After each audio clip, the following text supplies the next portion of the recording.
just introduce yourself and where you're from, to discuss anything that may be on your mind. This is not the time we have later on in the meeting a public hearing on the table of uses for the South Main Street corridor, but that'll be later where the public can speak to that as well too.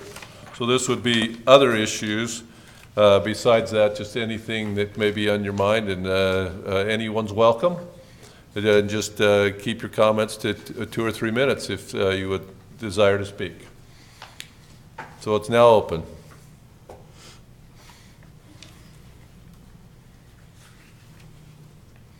If no takers, we will close our open session and we will go to the business of the meeting. The first item on our agenda is the minutes review and acceptance of the November 20th, 2018 council meeting minutes.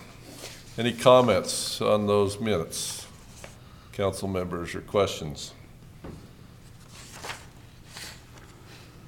If no comments or questions, then I'll entertain a motion to approve those minutes. Motion to approve the minutes as presented. I'll second that. We have a motion and a second. All in favor? Aye. Aye. Opposed? One question.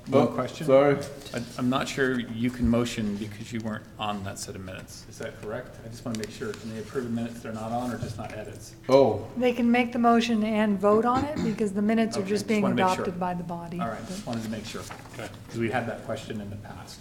I know people have said, oh, I can't vote because I wasn't there, but it's not true. Great. I thought you were talking to me. I thought, I didn't make the motion. No, it's just it's come up before in No, the past, I was- so I it's was very not infrequent. So. So, okay, thank you. Thank you for pointing that out, though, keeping us on our toes. Okay, let's now go to the summary action calendar on our minutes, and there's, or on our agenda, excuse me, and there's 3 items on our summary action calendar. Any questions or discussions on those summary action calendar items? Could I, actually that question is, yeah, this question would be appropriate. This clarification. Okay. As you approve the summary action calendar and it includes the agreement with Utah State University, I'm assuming that means you agree with where we're going to fund that, our share of that, as I propose in the staff report, out of RAP tax contingency? And I'll assume that's the case unless you tell me otherwise. Okay. Is that So the that- same contingency we were just talking about for the? No, that's no, the 5%. If I used the term contingency in the earlier meeting, I didn't mean to use contingency. I should have said the 5% allocated to Centerpoint in that meeting. I apologize. This is actually the 5% contingency that hasn't been allocated yet for this year. So Steve Thacker, our city manager, has pointed out that that's item B, and to pay for that, that's coming out of the RAP tax fund contingency budgets, just making that clarification. Right. Okay, clarification so noted. Any other comments on any of the summary action calendar items or questions? Motion to approve the summary action calendar as recorded. Motion to approve the summary action calendar as recorded, and a second. Second. Okay, we'll start with the roll call vote, starting with Councilwoman Ivy. Aye. Aye. Aye. Aye. Motion passes 5-0. Thank you. All right, item 3 on the agenda. This is the gun range lease renewal. That is something that went to the public and also in your packet. I don't know if there's any, I think there's some representatives. Is there representatives from the gun? So council, if you have any questions, we have a representative here that you can question about that gun range lease renewal.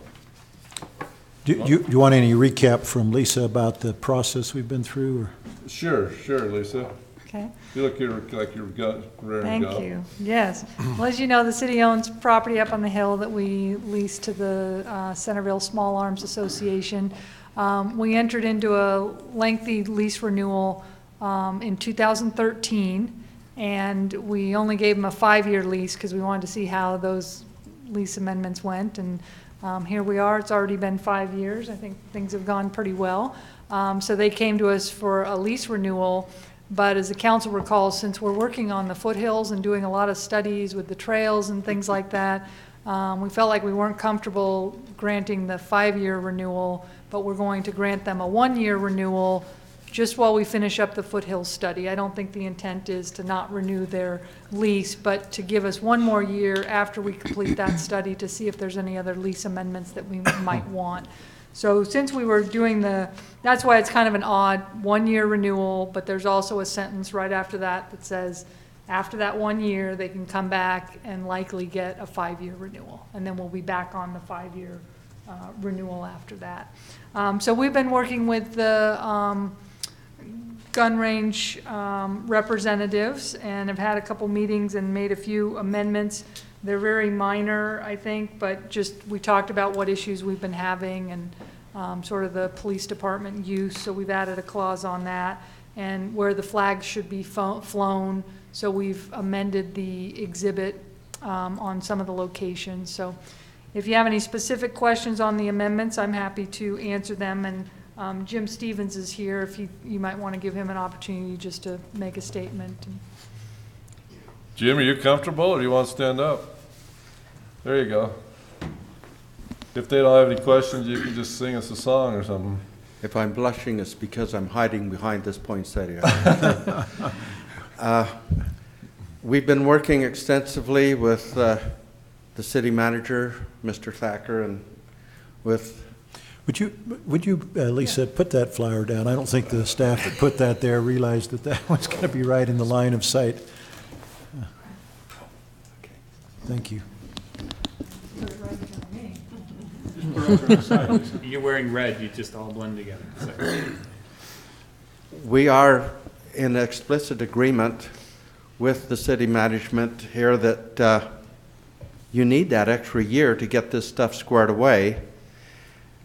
And at present, with the information that we've received on the trails and so forth, there doesn't appear to be any problem. We just want to have everything buttoned up tight before we try to do anything more. And like Lisa said, after this 1 year, we'll probably be looking for another 5-year renewal. I would like to report that we've had several Eagle Scout projects done up there on the range, and we have another one proposed to manage erosion by putting in, well, engineers call them gabions, filled with rocks in the drainage channels that will back up the water and let the sediments fall out before it goes on down towards the flood control basin down there. We do feel it's important to be able to control that, and we do have that online. We continue to have a problem with finding the heavy equipment needed to grade the road like we used to do.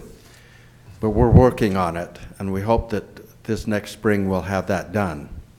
And that would include not only the road going up to the range behind the first gate, but the road that goes along the base of the hill, well, the base of the, what would you call it, the Bonneville Terrace, which is right next to where they have the recreation area for the off-road vehicles. But we would be able to maintain that piece of the road as well. At least we're going to try. So we're working with several different entities to do that. Are there any other questions? I have one for you. So Yes. with a 1-year renewal, it could, and I'm just going to lay this out as black and white as I can, it could be that the city is signaling that they don't necessarily want a gun range up there on the hill. That may be true. There are complaints about noise at times. So if that was what the city was signaling, this is kind of your chance to give the advocacy. How many people does that affect who are users of the range? If that were to disappear, what would be the impact? I mean, obviously, we'd have to go somewhere else, but what would that look like in terms of numbers or users or otherwise? That range, according to everything I can tell, is used nearly daily, generally in the afternoons. So it might affect several hundred people that actually use that range. Most of them, well, nearly all of them, Davis County residents, many of them Centerville residents. Most of them, I think, are Bountiful residents. And what would you say your attendance are, is like just a head count on your larger events that you do? On our events that we have up there, we sponsor, we have anywhere between 10 and 30 on any given weekend or any given Saturday. It depends on the event. And Jim, one of the user groups you did not mention was the law enforcement Police. community. Our police department and now other law enforcement and agencies are using it as well for their practice, right? That is correct. Typically, at least once a month, if not twice a month, I'll receive a call from our police department scheduling the range for either our department or one of the other agencies that we have signed agreements with. Chief Childs has also signed on the dotted line for those things, and so we have agreements with, I think, 3 other police agencies throughout the valley. Is there anything unique about the Centerville gun range that's not available from other shooting facilities in the area? Yes. Yes. Range. We have a 600-yard range for sniper practice for our law enforcement groups, and we use the 600-yard range for our target matches as well. That is not available anywhere along the Wasatch Front. You would have to go out to Wendover to get the equivalent. I don't mean to be critical, Jim, but I would say you severely undershot the mark when you said several hundred. I mean, 365 days, and I am seldom up there that I don't see 10 people. It's got to be several thousand. Well, I agree. You have a key and you go up there often, I know.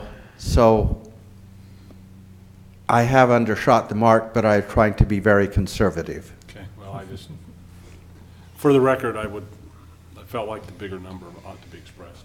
Thank Well, you. and, I mean, repeat users, I think, probably when you consider that as well. There's So it's not some of that. it's not that every day there's a unique user necessarily. Fair statement. And 10 points for the use of a good pun involving the subject. Undershot. And then you answered the question that I had, and that is the concern about the maintenance on the road. And so seeing that being taken care of within the year, I think would help with the recontracting. Okay, I have wondered if we cannot get heavy equipment, I have wondered about the availability, and I'll have to check with Chief Childs on this, the availability of using prisoners to come up and work with shovels and wheelbarrows to fix things. I know that at state level, when I was working for the Division of Water Resources, we used prisoners from the state prison to do some of these things. It's an inexpensive way to get things done, but I sometimes worry about security, but they seem to handle it quite well on the projects that I was involved in. Well, the point is it's a problem to be solved, and it's a problem that's needed to be solved for quite some time, and so I think it's time to get creative in whatever way is necessary and solve that Okay, problem. thank you. Any other questions? There's no other questions. Do we have a motion? I'd make a motion that we approve the renewal of the lease for a 1-year period as defined. I'll second that. We have a motion, a second. Roll call vote, starting with Councilman Meekum, or McEwen, sorry. Do we have any debate or anything? Oh, related to sorry. that? Any further discussion or debate? I will mention that my only concern about the 1-year period is there are a lot of competing uses that are, a lot of people are advocating for different positions in what we should do with the hillside. My concern is that where it has some uniqueness, I would really hate to see it disappear 1 year down the road, potentially with being crowded out by other uses. That's my main concern with The length of the lease, to me, is too short to prevent that from happening in a flurry of other uses. That's my main concern. That's mine as well. I would feel comfortable extending the time. I wouldn't feel bad about lengthening it beyond the 1 year and even going to a 5-year lease again. I think the value that it has for our law enforcement and the value it has for our citizens, and the fact that there isn't another similar one close by, is something that we need to really preserve. I feel the same way. I don't have a problem with the 5 year. I would just say in response to that I think that's the point of the Foothills study, is to get more solid data on what those competing uses are, if they're pushing each other out or can work together, and then get more solid idea of the numbers of citizens that each of those competing uses. I mean, I would just be convinced by the data more than anything else, which we don't really have yet. We had this entire room full of advocates for the trail, the bike system, and right now that got put on hold, saying, well, let's study more thoroughly. So I think that following that push pause would be appropriate here. Let's just complete the study and then look at it in a more holistic way with all of those uses considered with the information that we get. So I would support keeping it at the 1 year for now, just for the intent that was stated, and that is to let us finish that process. Well, I think the difference there is that this is an existing use. Those are uses that we're looking to incorporate. Is the difference between 1 year and 5 years significant in the scale of what can happen in terms of hillside use? Sure. Is 1 year enough time for the study to be complete, all positions to be considered, and existing uses preserved? Maybe not. To me, it's a concern. That's such a short time frame. And we do have a lot of advocacy that is for competing uses. And I would really hate to see, and please do not take offense to this, like Bill said, you undershot the mark. So if there is a louder advocate for a different type of use, should that drown out existing uses? And I don't think that should be the case. As to whether or not it is unique enough to maintain as something in the community, that's for the body to decide. I think it is. I don't like the concept of driving all the way to Wendover to sight in a rifle for deer hunting season. But then again, I'm not up there every weekend, so I have really no conception of what the actual usage is. I can hear it occasionally, but that's why when it comes to the whole hillside management, if it's really 30 people or 300 people that are using the range, is that the appropriate use of that amount of land? So. Seems like the risk of a 1 year versus a 5 years, it's the one, we're more than likely, I can't say for sure, going to come back from our uses, and the gun range is still going to be in there. It's the city taking more of the risk if you, just by the off chance, find somewhere else you want to go to. Then we don't have that gun range anymore. But Well, people will go shoot their guns anywhere they can. We like to have them shoot in a place that we've already got the safety parameters set out. We have the impact areas set out. I have helped people sight in their guns for deer hunting, not here in Utah, but the man came from the Florida Keys, and he was just sighting in a .270 rifle, so he could, he was going to hunt in Utah. He had got a non-resident license. But we do have a unique facility here in Centerville that is not available anywhere else on the Wasatch Front. And I feel it's important to try to preserve that particular facility. And if we look at it from a realistic point of view, 1 year or 5 years, in 5 years, would you have funding to do something else up there? I don't know. You'd have to probably put it to a popular vote, and it would run on and on for a while. So maybe 5 years is not a bad idea, as suggested by Councilmember Ivy. That might not be a bad idea, and it would take a load of work off of our city manager and our city attorney because they don't have to worry about it for 5 years. Realistically, that is a good point. The other point is, if there are competing interests, as Councilmember McEwen says, maybe you want to really look at the one-year thing. That's why we're doing this, as I understand it, is because the council needs some time and information to make that decision. Lisa, within the lease, is there options built into it? The current language extends the lease to December 31st, 2019, and then the parties can thereafter, by mutual consent, which basically means coming back to the council, agree to another 5-year term.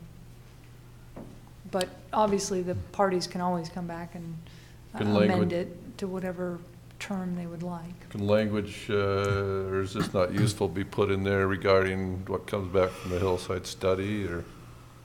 I don't think that's useful. Well, I guess I would note that this is the same council that's going to be sitting here a year from now considering the renewal. So if you feel strongly, this is really within your control to extend it at that time. Yeah. I'm the one who made the recommendation that it only be extended for a year, just to allow for the possibility that there may be some things about the operation, not because I thought the gun range might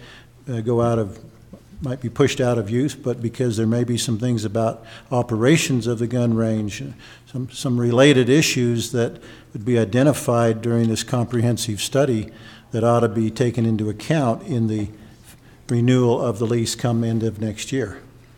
So that's why I recommended the 1 year. I like the idea of bringing it back as just a clear reminder that there might be amendments that would be appropriate that we discover the need of through the finishing the foothills process. And again, not so much the assumption or intent that it wouldn't be renewed, but Right. just that it needs to be reevaluated after we've gone through that process. Yeah, absolutely. It was not because I think it's going to go away. It's because I just wanted you to have the opportunity to incorporate any appropriate amendments after going through this comprehensive study.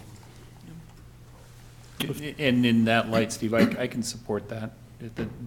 I just didn't want to give any indication, false or otherwise, that the city was signaling an intent to get rid of it by shortening the term, because that's my very first thought when I saw it. It's like, what are we trying to signal here with that? So. So with all of that said, I would move that we approve It's amendment already number. moved and seconded. Oh, it has? It's already been moved and that's right, you seconded. called Yeah, for we opened discussion further after. discussion. That was so long ago. Doesn't sound like there's many amendments to the motion then. So with the original motion and the second, let's do a roll call vote, starting with Councilman McEwen. Aye. Aye. Aye. Aye. Aye. Motion passes 5-0. Thank you. Thank you very much. Oh, thank you, Jim. Appreciate it. Thanks for all you do. Item number 4, this is an item that at the beginning of the meeting I was going to announce, but I'll announce it now, that this is an item that is no longer needed based on updated information from the grantor agency. This matter no longer needs a public hearing or approval by the city council. So that matter was taken care of. So we'll move on to item number 5. This is a public hearing on zoning code amendment, table of uses and definitions for commercial medium zone on the South Main Street corridor. And we will start this item off by a presentation by staff. Cassie Younger is here from our Community Development Department. Thanks, Cassie. Okay, thank you very much. Jake, would you mind bringing up the zoning map first? If you can find that. Thank you. All right. So if you guys will recall back many months. You mean from the website? Sure. Yeah, that's great. Many months ago, I think back in February, you guys hosted a work session with the Planning Commission and directed the Planning Commission then to take a look at the table of uses in the commercial medium zone and to make some possible amendments to expand the uses allowed in this zone. So the Planning Commission has been working diligently on this for the past few months and held many public meetings and public hearings in order to expand the uses allowed within this zone. So not only to incorporate some of the currently non-conforming uses, but also to add some additional uses that maybe they would like to see there, just to have a further variety of businesses, have some tenant security for some of the property owners, and just overall liven the street over here. So you'll see on our zoning map, the commercial medium zone is the pink area. And so it is our low-intensity commercial zone that is only located on Main Street between Parish Lane and Porter Lane. So when I say commercial medium, and sometimes I'll say on Main Street, it's because the commercial medium zone is located solely on Main Street, only between these areas. So that is the zone that I'm talking about. So by design, the zoning restrictions in this commercial medium zone are limited to 10,000 square feet and a height restriction of 35 feet. So there are already some restrictions on the type of businesses that go there. So they tend to be small, and the majority of them are locally owned businesses. About 80% of them are, the property owners are local. So we want to encourage that type of local small business in the area, which is why we wanted to expand the possibilities of them to come to this area. So the Planning Commission has hosted many public meetings throughout the past few months in order to get as much public input as possible on this issue. Back in September, we hosted a public meeting exclusively with the property owners of these parcels in the entire commercial medium zone. Then we hosted a public meeting with all the local residents directly adjacent to the commercial medium zone. So if your home touched this zone or was located within a block of this zone, we flyered your house and invited you to a public meeting. And then we held just a meeting open to the general public where anyone can come, including property owners, residents in the area, or throughout the whole city. And then we held further public hearings on this issue at the last Planning Commission meeting when they made this recommendation. So throughout these meetings, the most regularly attended ones were the ones with property owners, since obviously their livelihood is involved in this. The residents, which the residential public meetings we hosted were a little bit smaller in attendance. Only a handful showed up, which from a staff perspective is usually seen as a good thing. So if people aren't, coming and making a lot of strong objections, you usually take that as a good thing if they're low in attendance. So the commission did do a lot of research and took all of those comments from the property owners and the residents themselves.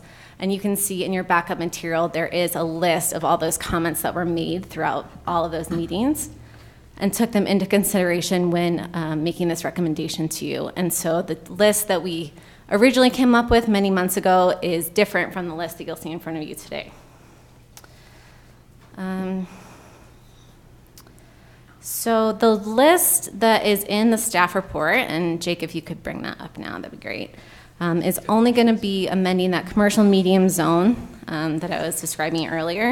Is it the uses definitions? Just the staff report, yeah. Would be great. And then at the end of it, where there's the recommendation, there's a table. Yeah. Right there. Yeah, perfect.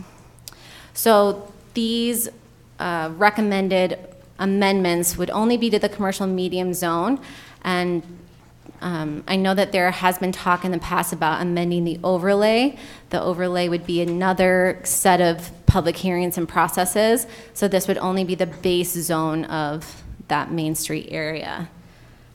So even if the overlay went away, these would still be in place. So based on the comments from the public and based on what was already there and what we heard from the residents and property owners, these are the amendments that the Planning Commission is suggesting. Almost everything on this list and everything that has a C next to it was is currently not permitted on Main Street. So the Planning Commission wanted to be really conservative and make anything that was not previously not permitted and only recommend it as a conditional use permit in case there were any negative impacts for a new use, that the commission can mitigate those impacts with a CUP or a conditional use permit. So in the past, we've mitigated impacts of uses but with parking and traffic and noise and odor. So all these things, we can add conditions onto their approvals that can help manage these effects that might be coming forward with a new use. So that's why you'll see most of them are listed as a conditional use permit and not a P as permitted. So the ones that are listed as a P permitted were either previously a conditional use permit and the Planning Commission thinks that they could be bumped up to just a simple permitted use, or there's just enough similar other uses like that, like the secondhand store, where the staff or commission didn't feel it was warranted to give it a conditional use permit. So I did include in your backup a definition of all of these that are recommended to you here, just in case you had any questions. We are adding a use that you guys have seen before, which is construction, sales, and services limited, which is essentially almost the same as construction, sales, and service, but prohibiting outdoor storage. So you saw that a few months ago, and now it is back in front of you, listed as a conditional use permit. So I think you'll probably hear from some property owners on that later. And then the other definitional amendment was just to expand the garden center use to open that up a little bit further. So I'm here for any questions. So Cassie, the list later on in the report is longer than this list, and is that because this is the final list, and so some That's things? the final list, yeah. So for instance, in one of the earlier versions, there's car wash, and then car wash doesn't show up on this one. That's correct. Okay, so another question that I have is, in the earlier versions, there's an asterisk by restaurant, fast food, and bank saying no drive-throughs allowed, and I don't see the asterisk in that statement in the final.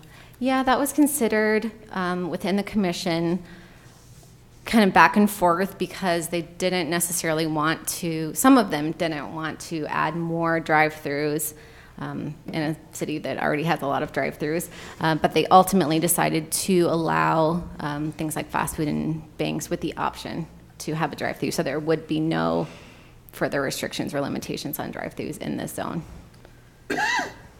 And yet there'd be kind of a tension with UDOT and those standards.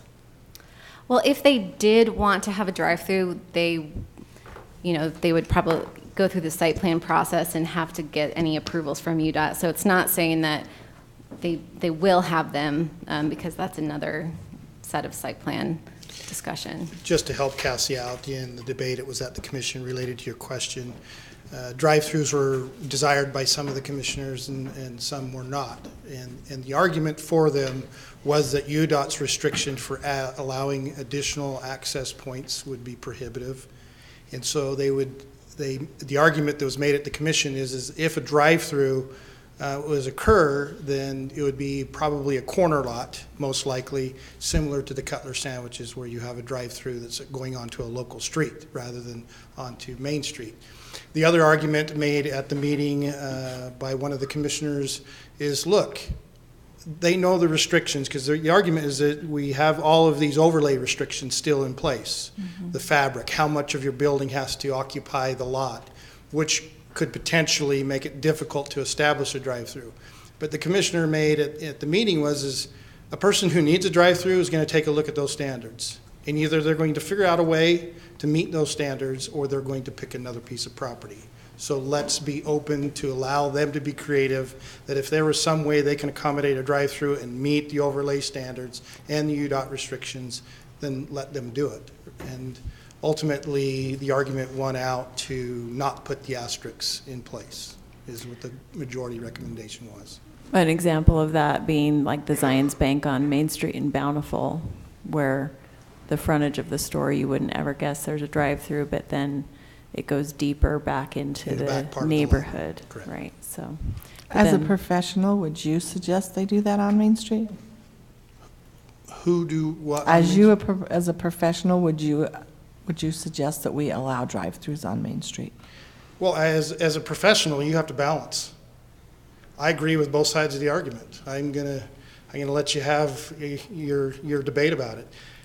I do, as a professional, looking at the foundation of form-based codes. Now, I know that's a controversial, we're gonna talk about the form-based code later in the overlay, but as a professional, looking at your existing ordinances, we worry more about the form of the building than the uses. That doesn't mean you don't worry about the uses. You wouldn't want a fireworks plant to be located just because their building meets all the overlay requirements. But the value of a form-based code is the form and layout of the product as it frames the street, less worried about what happens inside the walls of the building. And so the argument that let individuals figure out how they comply with the form-based code and let the drive-through figure the value of whether they're interested into the property. But I can make the other side of the argument. I know the form-based code is a matter of controversy. If the form-based code comes into play, then you have to address that if those parameters go away, how much more flexible is it for a drive-through to occur? And do you want drive-throughs to occur? It's going to be difficult because you have small lots that front Main Street. And so I think the argument that they'll most likely be on a corner lot is probably more relevant. The O'Brien site's been now halved in size. That larger site could have had drive-throughs functioning internally rather than having access to the street, so you could have done that. But I think the likelihood of drive-throughs, if you were to place it in a risk category, is low to the low end of moderate either way. Corey, let me push for a little more opinion, though. You stated that the overlay is form-based code and that that's its primary intention.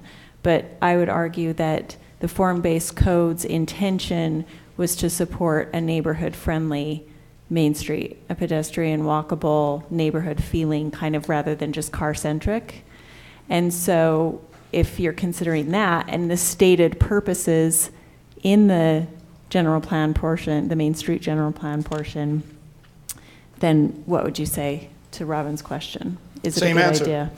Same answer, because as long as the form-based code has the percentage of the lot that you want to be in place, there's your pedestrian friendly.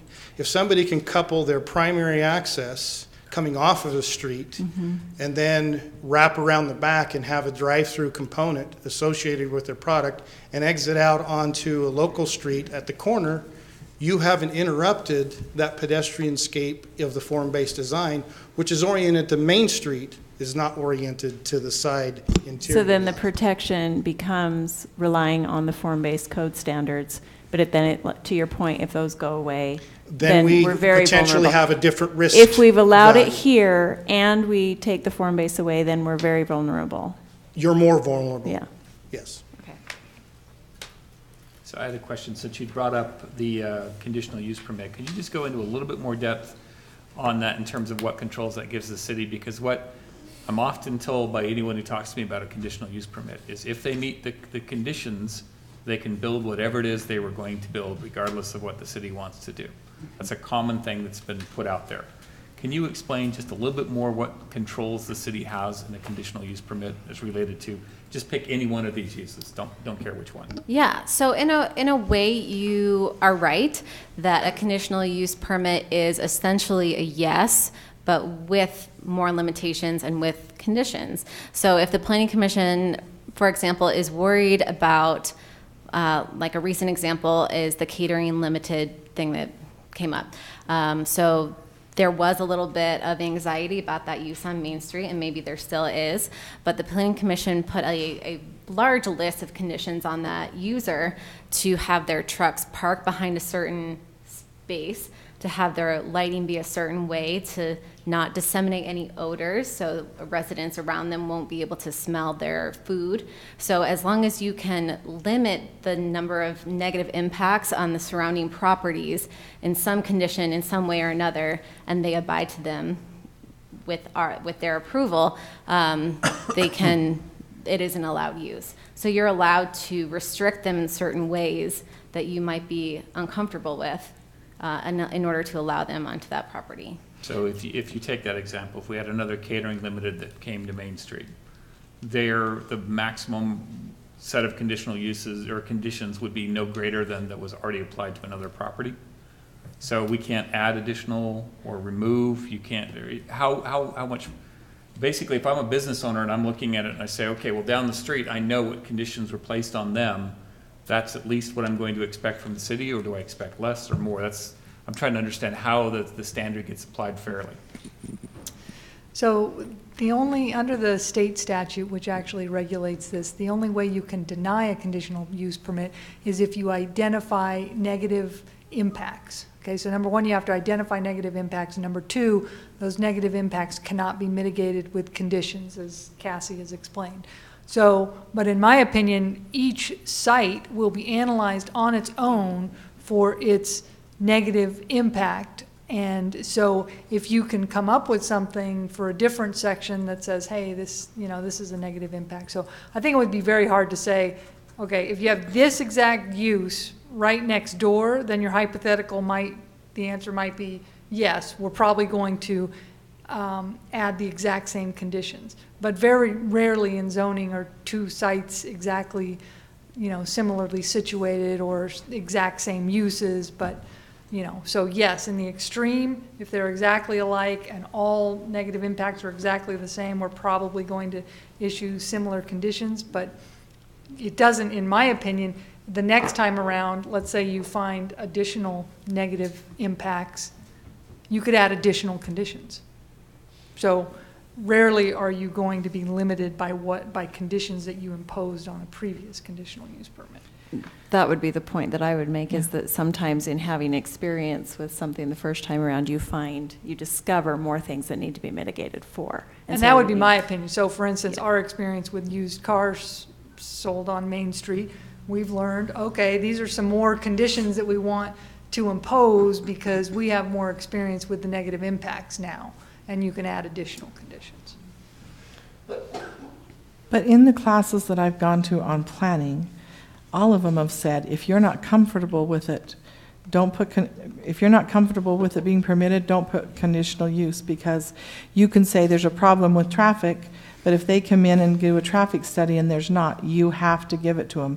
Once they mitigate that, you have to let them, so you can't use that as an excuse to not let someone do it. So I feel like we should be comfortable with them being on our main street if we're going to do conditional use. It's the same problem we had with density. We'd better be comfortable with 8, or we'd better not put the conditional use out there, because I think with the states and the laws that they have now, and they're even leaning closer that way, that if it's conditional use, they mitigate it, you have to give it to them. Yeah. But it really comes down to what evidence do you have of the detrimental effects, or the anticipated detrimental effects. And so if there are some detrimental effects that cannot be mitigated, you could deny it. But you're right, if there are not necessarily detrimental impacts, or those detrimental effects can be mitigated, then yes, you have to approve it. So another thing that's concerning me is, should we be maybe looking at the form-based? Now we've got this from our planning commission. We know what direction they're going in. We should go ahead and look at our overlay and our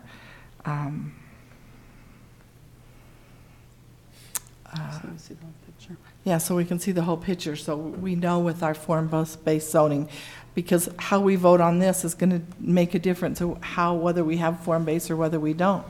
So I think it's hard for us to make a decision on this till we find out what's going to happen with the rest of the overlay. I agree. In going through this, along with what Robin is saying,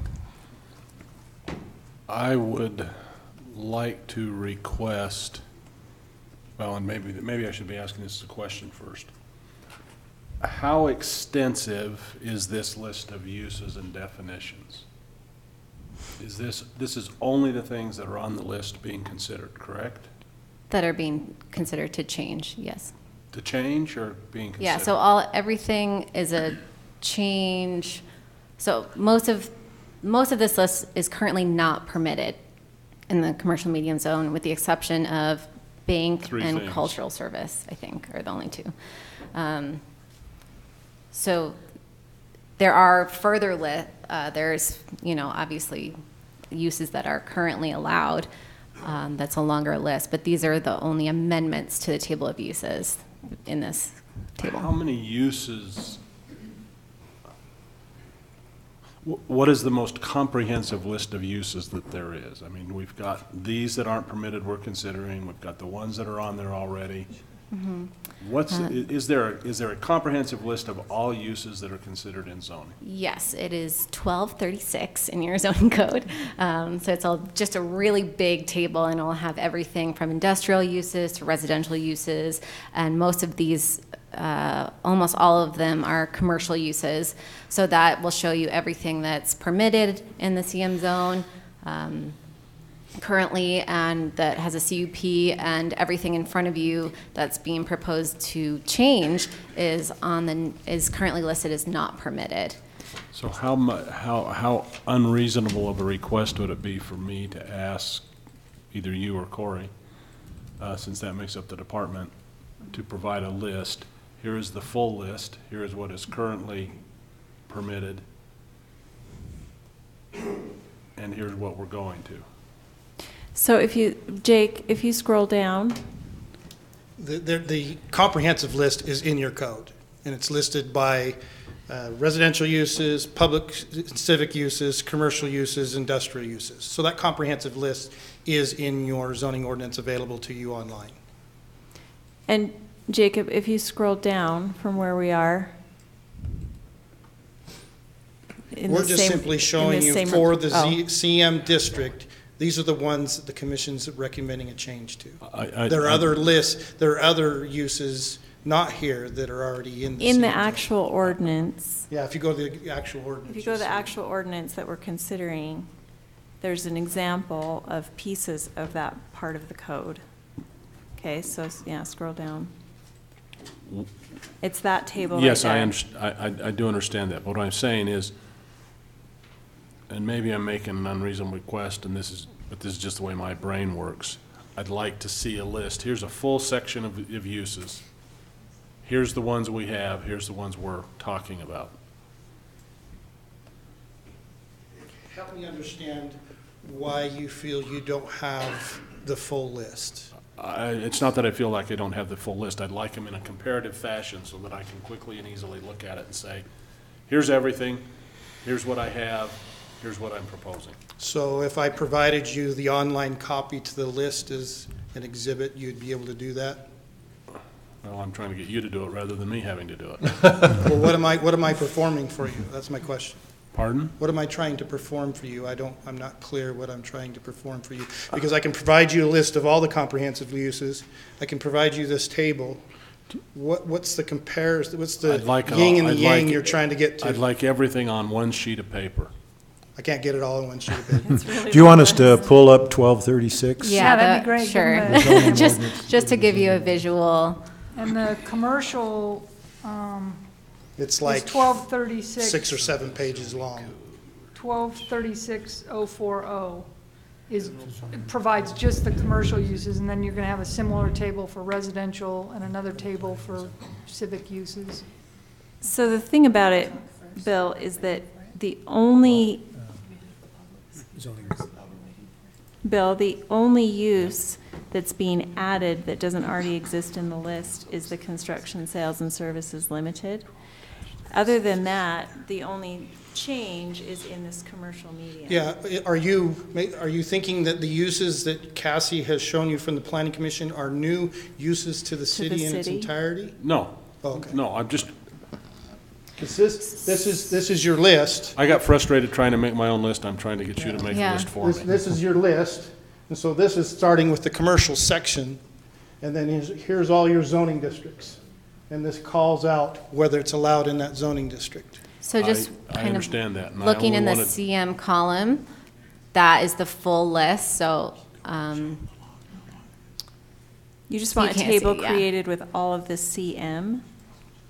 Okay. yeah, so if you do, it's kind of hard to see because it's such a big table, Yeah, 'cause but here's- CM, so that here's you'll see that there's lots of Ns and not a lot of Ps. So there's lots of things that aren't permitted and about 10 Ps, which is permitted. And so What you're I'd changing. like to see is I'd like to see that list on a single piece of paper, what is, everything that's identified as commercial, Commercial medium. commercial medium, everything that is approved today, and what we're talking about adding. So 3 columns. So you just want to take this column on your sheet Right. and separate it out from everything else. And only include those that we currently permit, and then what we're talking about adding. Well, we would just copy Yeah. that Sure. column. Sure, that's So you, and then you would just see where it's replaced. Yeah.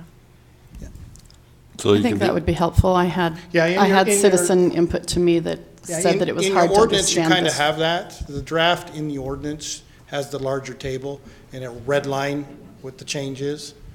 I don't know if that meets your expectations, but I believe the ordinance.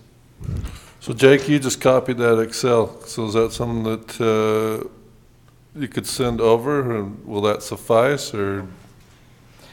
Well, what I think Bill's saying is he wants, so some of it says it's not permitted, some of it says it's conditional use. He'd like a paper that says this is permitted, and then to list those underneath it, rather than trying to. Yeah, that changes the nature. What your description is, you want to see the list of the commercial uses as permitted. Right. The list of the CM uses as conditional, and the list of CM uses that are not allowed. Right, that I think is exactly what Bill's Okay, asking for. that's what I couldn't land to yet. Okay, I think that's it. I think that's exactly what he wants. Okay. And that ask, make it Just modified makes based on it, public makes the input. review easier. So just a table showing what's permitted, what we're proposing. What What the proposed, current is. all the and what- commercial uses, which ones are permitted today, which ones we're talking about. In commission, in commercial medium. Yeah, I In think that's the part is we can, do you want us to red line, because all these uses, other than construction, sales, service, are already in that CM list. Would you prefer that as we create the list of permitted, the list of conditional, the list of non-permitted, would you prefer that the red line be shown inside that table? Or do you want a separate table like is provided in your Sure, staff inside, report? whichever's easier. How's that? Whichever's easier. Well, the red line, the reason we did this separate table is the red line's harder to read. Okay.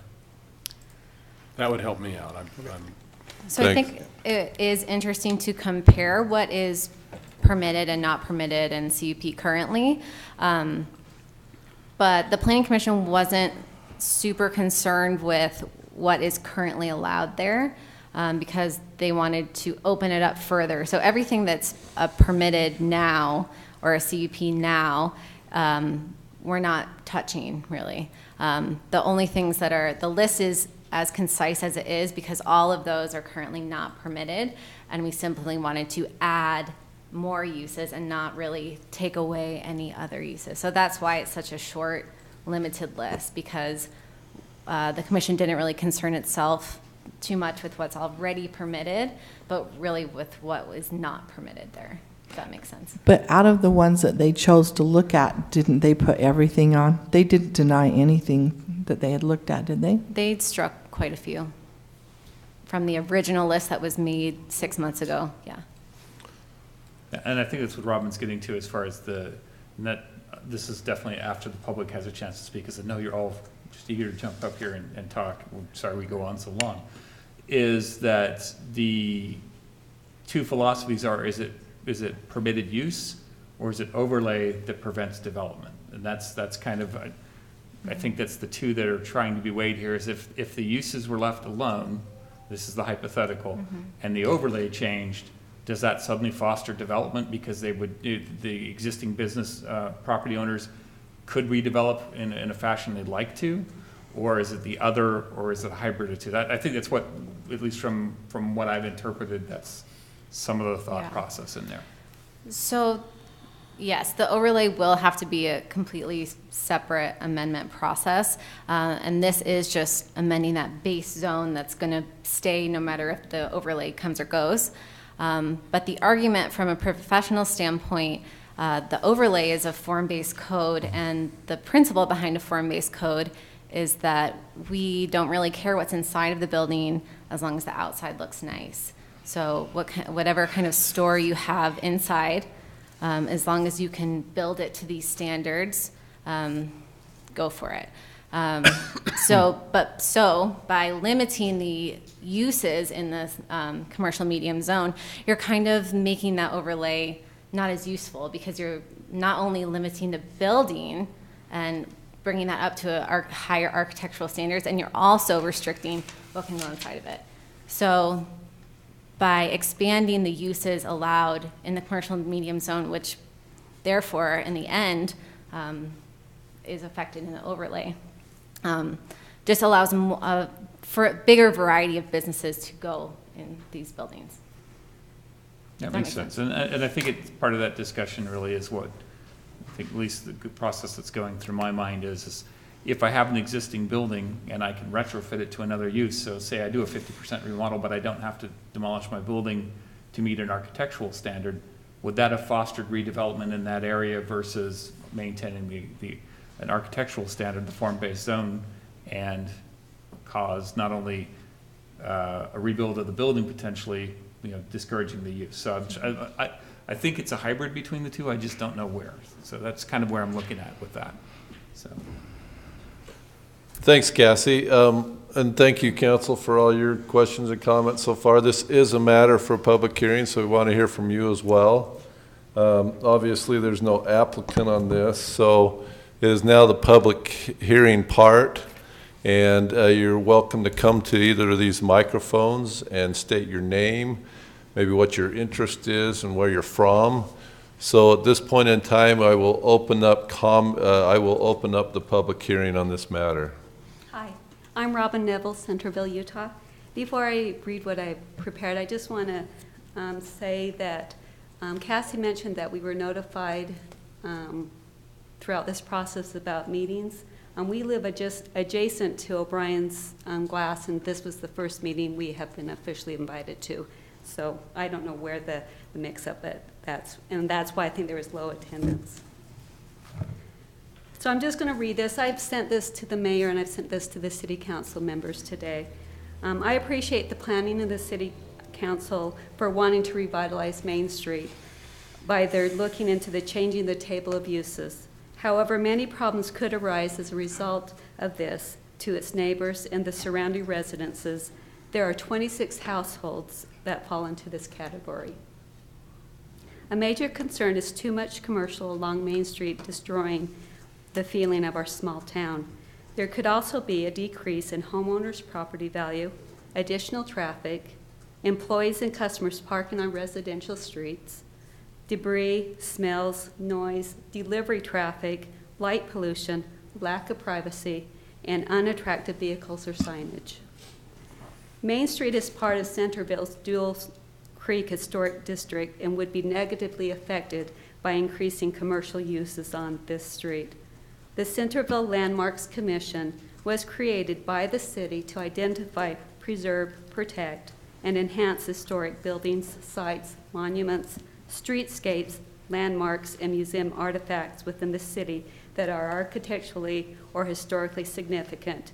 In this district, there are 3 historic buildings, 50 homes that are recognized as significant historic sites, and 15 homes on the National Historic Registry.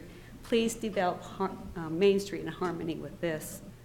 Historically, main streets in smaller towns like Centerville were developed with single-family homes mixed with businesses. I believe that we should explore changing the overlay to include building new single-family homes. Consider the fact that what most people really want on Main Street is more homes, not businesses. Let the Parish Lane section be the home to the commercial district of Centerville, not our Main Street. Consideration of amending the table of uses on Main Street was not generated by the City Council. Since 2003, the community and stakeholders have maintained that only soft commercial and lower density are compatible for this area. If one goes up, the other will follow. The higher the commercial intensity of use, the higher the residential density. If you ask the citizens' opinion, I think they would still agree to this. In 2007, there was a change to the base zoning and adding an overlay. I believe that the new zoning requirements has made it hard to attract new businesses and for the current ones to expand and grow on Main Street. For example, if a current business wants to remodel, they can only remodel 30% in order to comply with the current zoning laws. I attended a city council work session last summer where Corey Snyder used 2 examples to show what the difference between old zoning versus the 2007 form-based zoning. This was Matt's Place, the new zoning, and the Huffacres Dentist Office, the old zoning. Matt's Place complies with the new laws, but is this what we want our Main Street to look like? Even they admitted that they could have built a much nicer building if Centerville did not put so many restrictions on them. I don't feel that either one of these add beauty or uniqueness to our Main Street. Please look toward the future and stay true to our small town identity by not allowing a change to the table of uses for Main Street. Understand that these decisions not only affect us now, but the future generations of those who choose Centerville for the home. Plan well so that the businesses connect with the neighborhood and the neighborhood connects with the businesses. Thank you. Thank you, Robin. Further comments?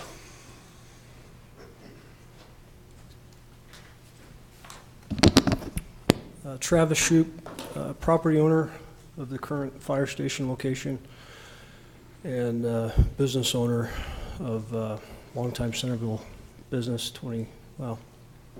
30-something years, 31, 32 years currently in Centerville. Former resident for 20 years as well. So I used to ride my bike up and down Main Street constantly, and now I drive up and down it. How come you moved? You don't have to. Great answer. You don't have to question. answer Great that. question. That's But smart. yeah. I will answer, but a couple of comments that I have, and then I'm going to introduce my sidekick as well. But on the actual website itself, on the Centerville City, about revitalizing Main Street,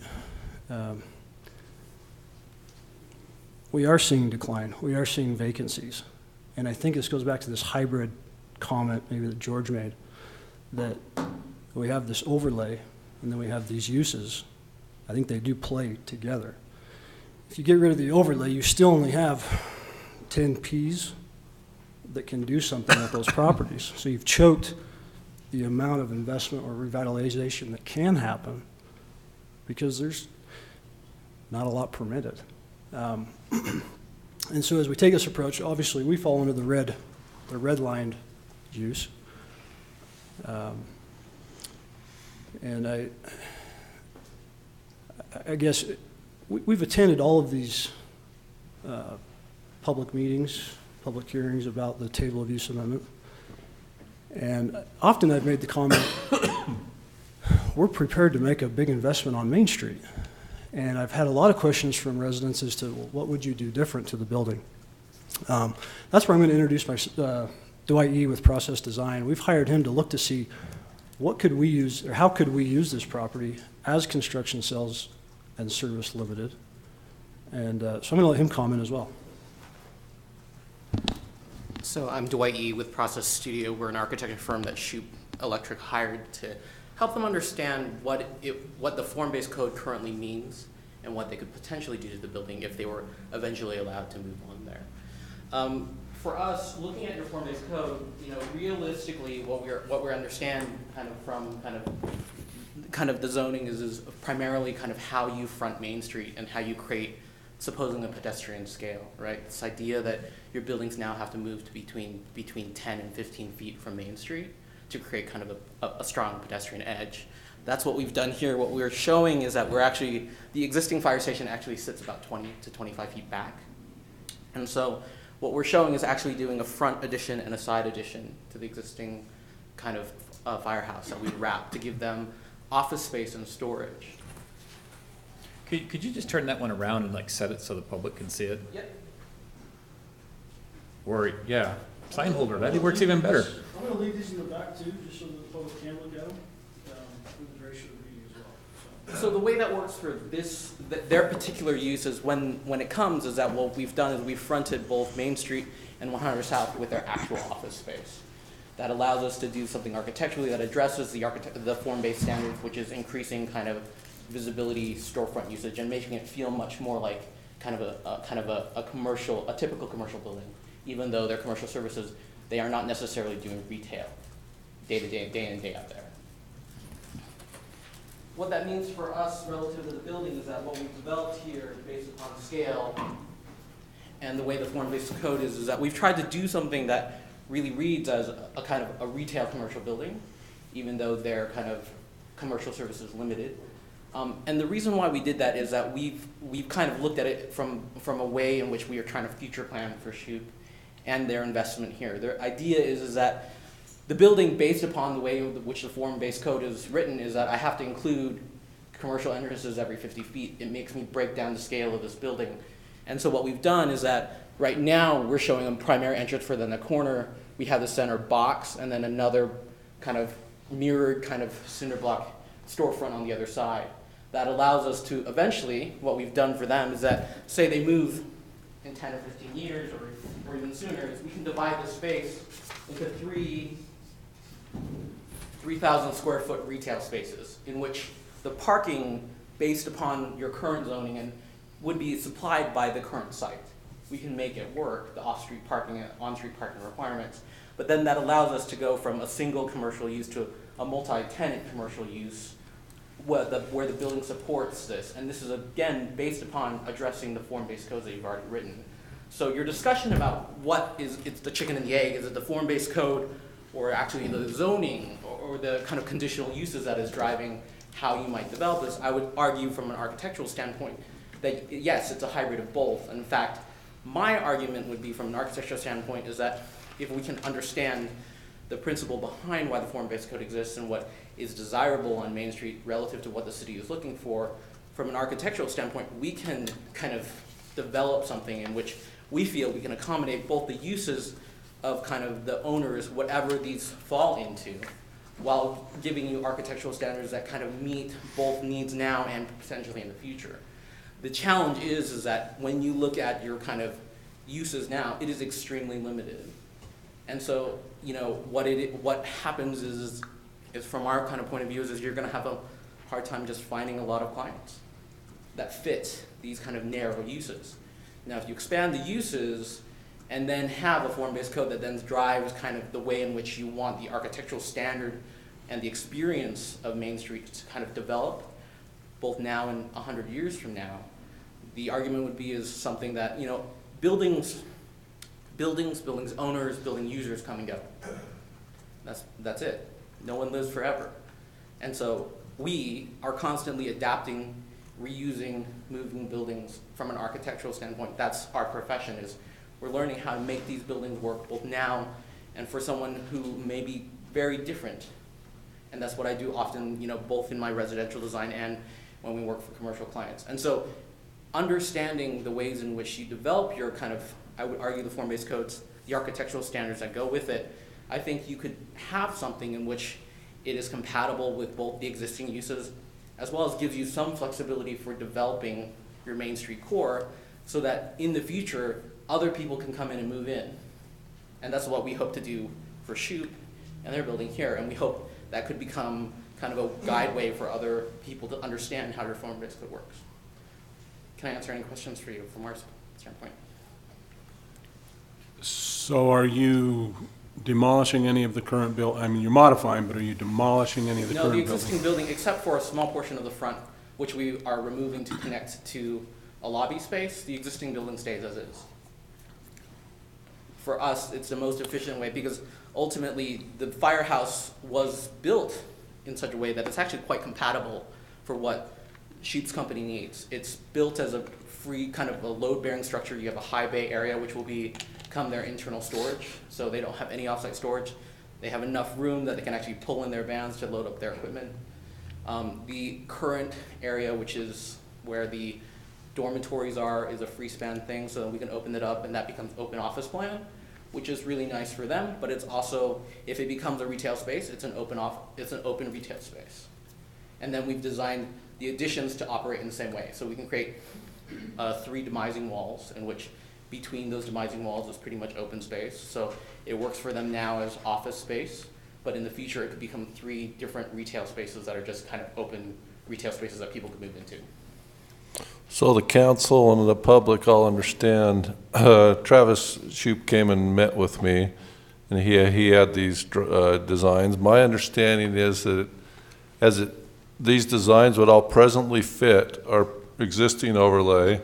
The only thing that you'd have is you'd need that construction sales service limited for the inside storage of their product and inventory, because they correct? are considered a construction services, they're considered a construction services business. The limited was added to say, okay, as long as you create hidden storage, so there's no on-site exterior storage, then those commercial services uses would then be permitted on Main Street. That means that all storage has to happen internally, right? So, and there were concerns about, well, does that open any type of commercial kind of business, like Big D was an example the Planning Commission asked us about. And from our perspective, because there's also these overlays including a building size cap, the 10,000 square foot building size cap, it's very unlikely. A large services construction equipment company would not be looking at a 10,000 square foot building. They'd be looking at something substantially bigger to fit equipment if they had to store it hidden, right? So what happens is, again, this chicken and the egg thing, what the form-based code does is, even though now you've expanded the uses that could occur, the form-based now says, well, this just doesn't make sense for a client. Why would you pursue something here when you have all these other things that wouldn't make sense for the client's uses or needs, right? So again, as you move forward, it will be a balance of the two. I don't think it's necessarily, if the concern was the form-based was the thing that was choking development, we're trying to show you that actually, ultimately, from our perspective, it's flexible enough we can work with it, and we can develop something pretty quickly with it. It's just that for them, the only thing that's preventing them from moving forward with development with their property is the fact that they just are not allowed on Main Street at all. Great. This is the old the existing fire building will be the old fire building when it's built. It's loved what you guys did. You went to that effort. It's a building that's already there, and it shows what could happen with the space such as that. Any further questions here before we open up to further public comments? Okay. Thanks. Thank you. All right, public. Public hearing's still open. Any other comments? Spence Packer, Centerville resident. I'm in agreement that there's some flexibility, and right now it appears to me that it's so restrictive, and the Planning and Zoning Commission has given you an opportunity to expand and allow future development in an economic way, but with still some restrictions where you can control the excess growth and things. That's limited economically out the gate because of the size of the lots, everything. But I view this as a positive in that it allows further uses, still restrictive and compatible with the main theme of the hometown Centerville look, which we can maintain for a while longer, but growth is inevitable. So anyway, that's all I say. Thank you. Thank you, Spence. I'll also say I love the Shoups. I'd give them anything they wanted. Cami Layton, 26 West, 700 South. I live across the street from the junior high, and I'm only here tonight. Haven't had to be here for 3 or 4 years. Thank you, City Council. I do hope you're here in another year. I've been able to sleep at night. Thank you so much for the good work that you do. I'm only here tonight because I want to make sure that the intensity of the changes don't equal manipulation of density. I'm hoping that that won't happen, that we protect and preserve our quality of life. I also have not received any information. The only thing I got was that little white piece of paper that came in, I think it was in the utility bill. Is that what it came in? That little white piece of paper? Announcing this little meeting tonight? Because I haven't heard anything else either. And I'm only a block away from Porter Lane. So I haven't heard that much about this either. I don't know if this looks familiar to some of you. The citizens have expressed a desire to retain a suburban residential lifestyle. The feelings have been re-emphasized by the community surveys done by the city. Centerville has a small land area, much of which is developed. That development has been predominantly single-family residential. We desire to maintain that character of development. I know tonight this is about the little area where we have more businesses. Growth brings challenges. Tammy talked about a walkable community, and I know Envision Utah in the past has talked about a walkable community. That doesn't make sense anymore to me. That is a ridiculous statement to me anymore. How can it be a walkable community when we have a mountain line going down our street? How can we have a walkable community in freezing cold temperatures where it's slick and snowy? Older people, I wouldn't even go out there. It's too cold, it's slick. How can we do that in the hot blistering sun in July? So when we talk about these walkable communities, they're not safe anymore. When we had kids years back that went to a soccer practice, they were flashed by a man with no clothes. So it's not as safe as we used to think of what, you know, and it's just not anymore. So we don't have any more remaining plots in cemetery. They're sold out. Our response time for the 911 calls are delayed because we have more density.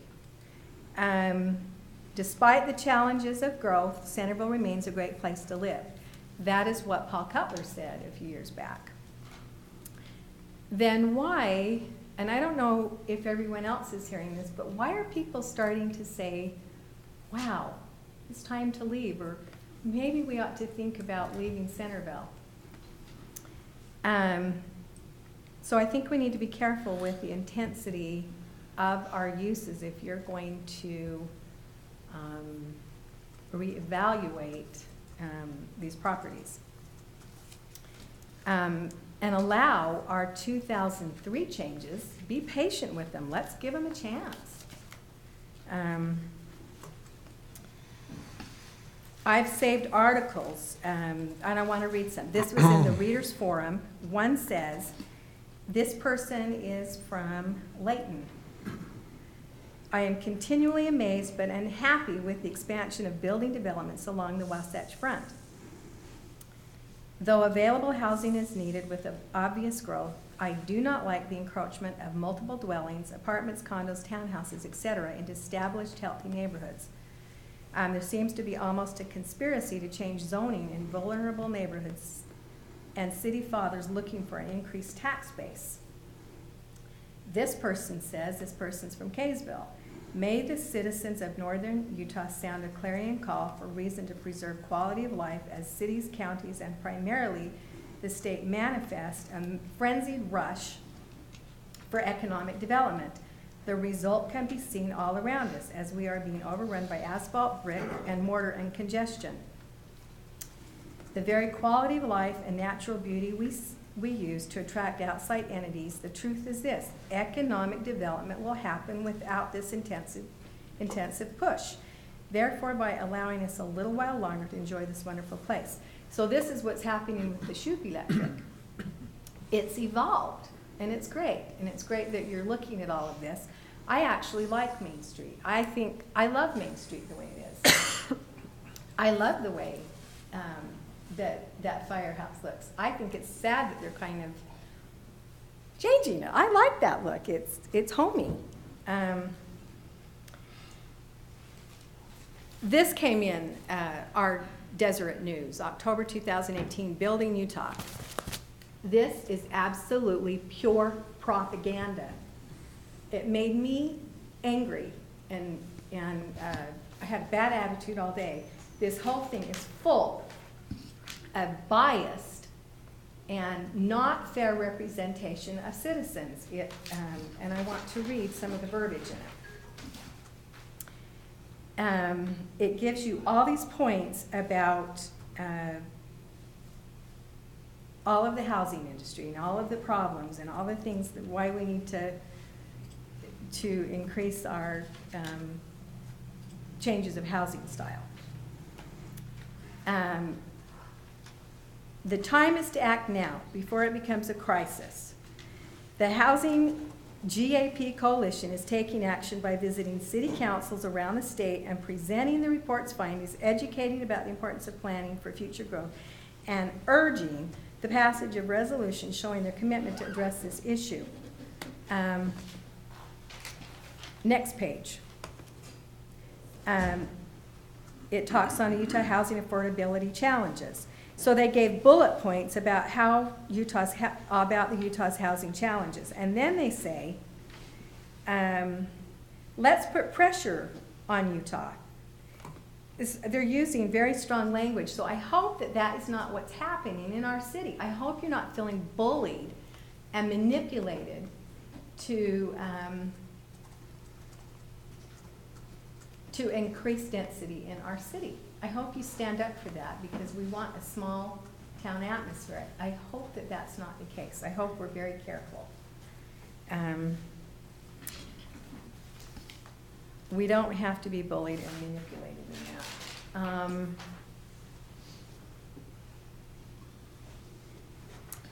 So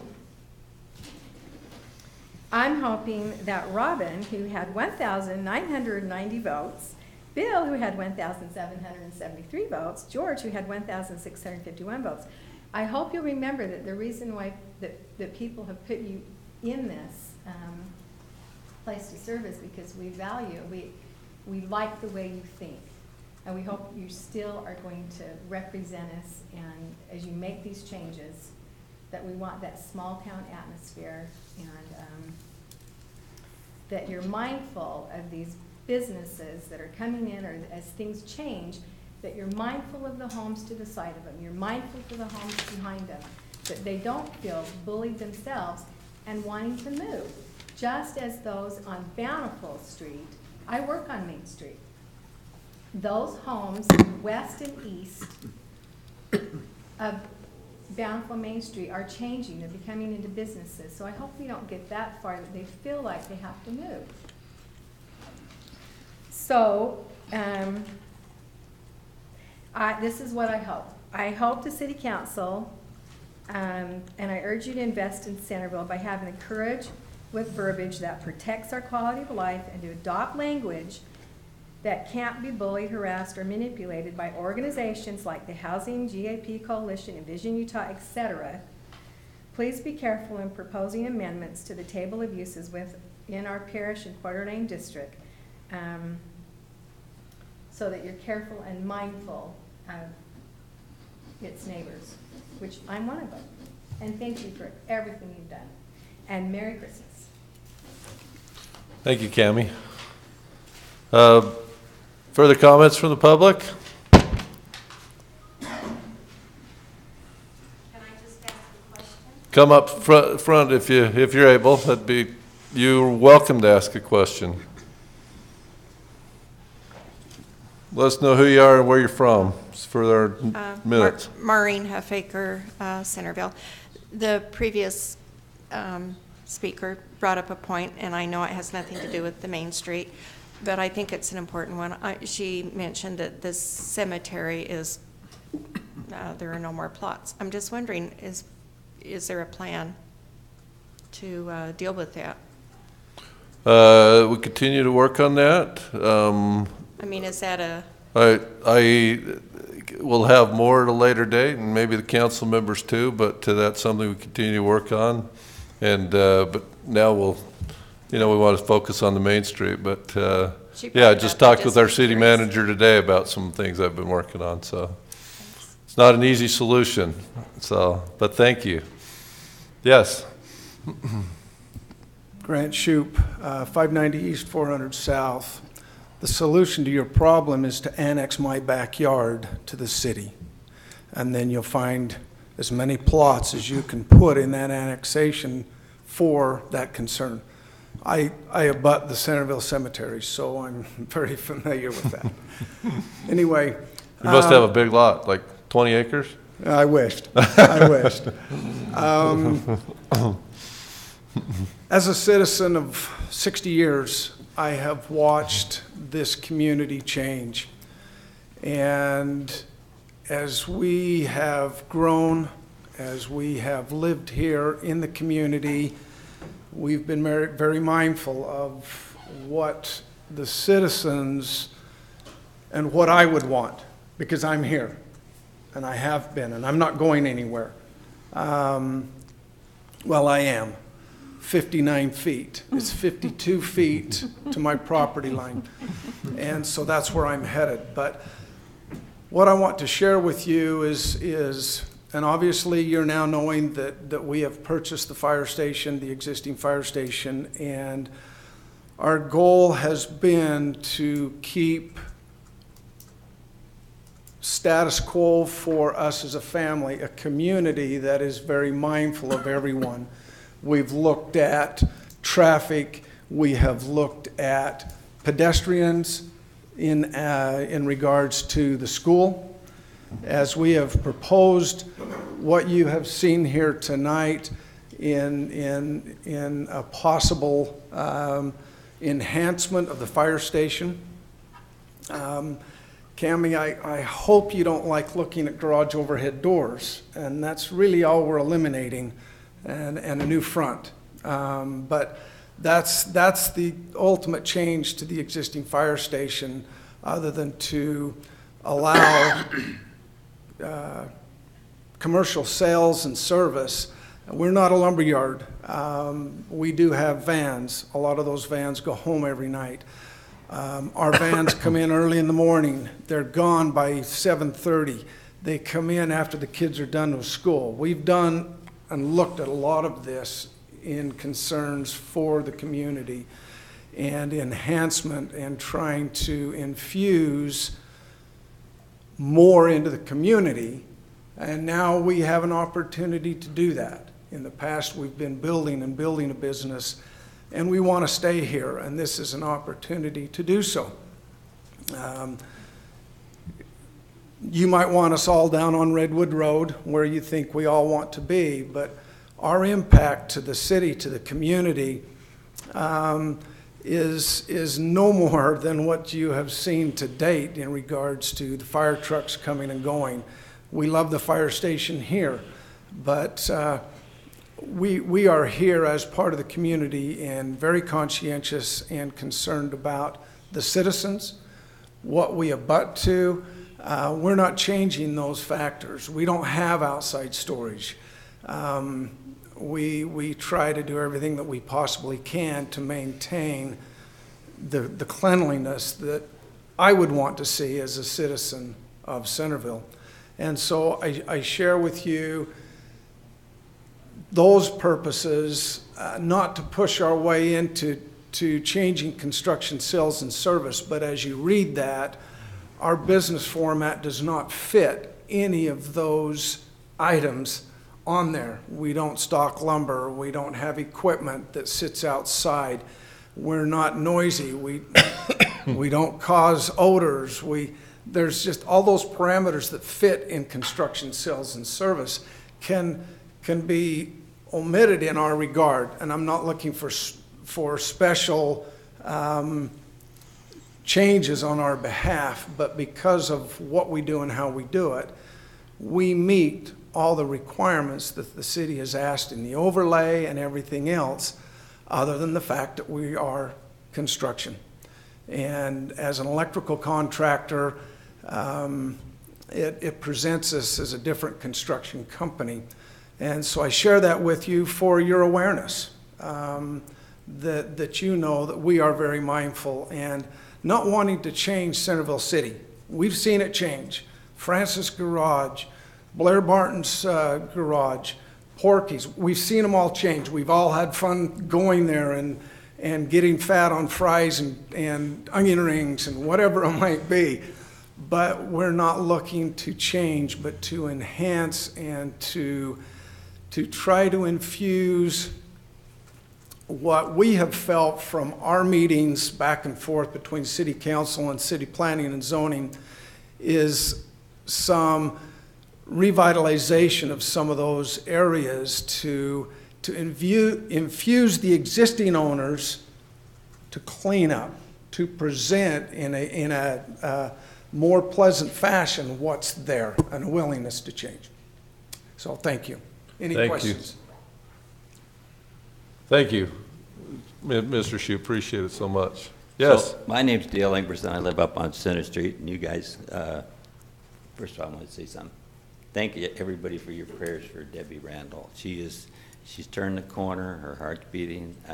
It's truly a miracle. So, but keep them up, because she's still got a long way to go. So, thank you. That was brought up 2 weeks ago at the yeah, well, meeting, yeah, so yeah, we brought it up. Yeah, thanks for the update. So, you're welcome. Yeah. And anyway, we need her. So, so we've been here 17 years, so we just got in the newcomer category, you know, and we've, you know, when we first moved here, anyway, we moved from Virginia, but we were good friends with the Monsons, Kirk and Haldane. Anyway, and when they said from Centerville, Utah, I figured down the middle of the state somewhere, in this little town. Anyway, so we came out to visit and make a long story short, and we had no intention of doing that. We bought a house, went home, sold everything, and moved out here. And you know, we loved it because it was a small town. That was before Walmart and all that stuff. And you know, but the people are coming in. I like to call it the last one in syndrome. You know, it's such a great place. We moved here, but now we like it just the way it is. You know, and I'm sure the people who are coming now, they still think it's a great place. You know, I mean, compared to everywhere else, I mean, we still have a low density, and it's just a great place to be. You know, and it will, and it's inevitable that you know, that things are gonna. There's just more people, you know. So, but it still has that small town feel, with or without Walmart and you know everything else. And to me, the difference between public servant and you know, and that's Corey and I always kid each other. We had a few loggerheads there at the very beginning, and I always tell everybody Corey's an acquired taste, you know. So, but he really is a public servant, because you know, and you know, and Steve and even Randy sometimes. Anyway,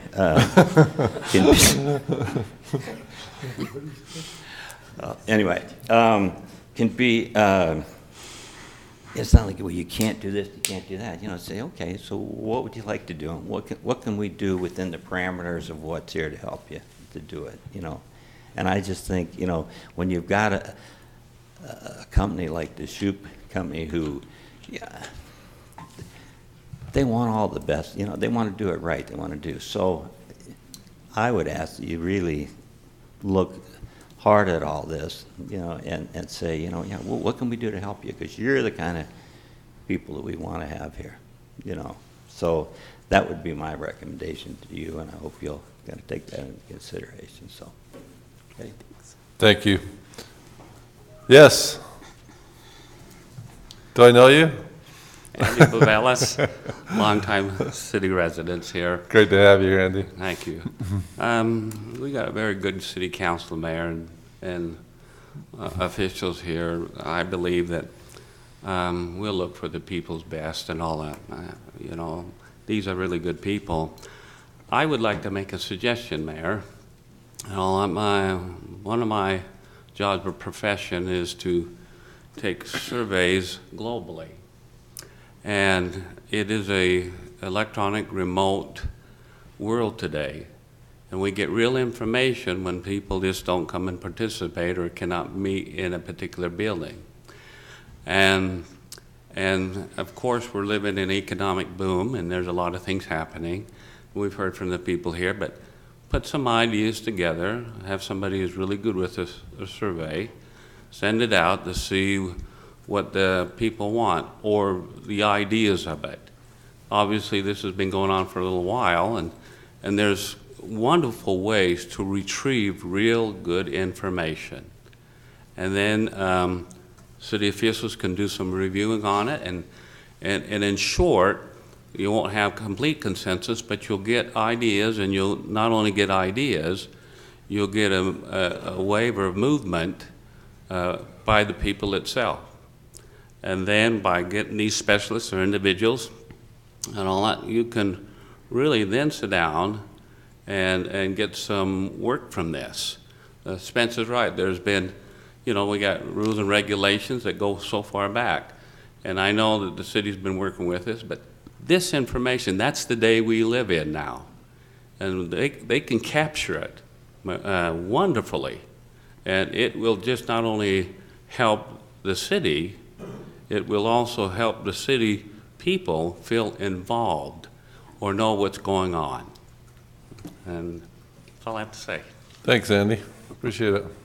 I just want to hurry and say that we've had several city surveys. Please look at those from the past. The city has made themselves quite clear in those surveys what they wanted and they expect to be listened to. And I wasn't here to say that I didn't like the Shoups. You already know that because I love that family. You know how I feel about apartments, townhouses, and condos. That is what I do not want on Main Street. I love our Main Street like it is. So if we have more of what we have, I'm all for it. Thanks. Any further comments from the public? Yes, Kyle? I think it's important to note that those, you know, our use right now it's already in use on Main Street with Cooks and Larson, and you've got construction sales and service now. And so, yeah, we wouldn't be changing what's there.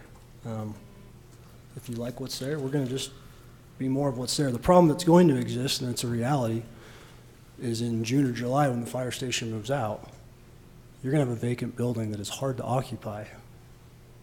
And that will change. So. Thanks. Public, any more before I close the public hearing? Thank you for all your comments. If there's no more at this time, I will close the public hearing. And I would just comment that to Andy Bavelis' question, just today I was saying to Steve as I met with him that we need to do some more of these surveys. And so there are we do have Survey Monkey we can do. Cassie, Corey, did we send surveys out on this to the public at all, or? Not in your tenure.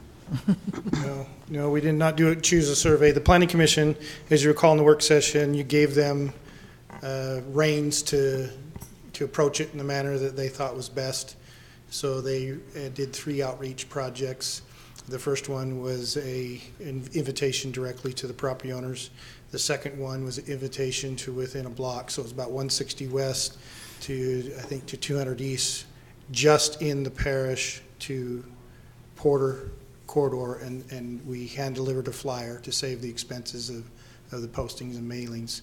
And then we did a utility notice that was mentioned earlier within the utility bill, and that was for the general public. So they hosted a first meeting, they hosted these 3 forums, then they hosted a public hearing that was advertised. So no surveys were done in this particular case. And I did attend a couple of those. I was going to ask, what's your total attendance on all those combined, would you say?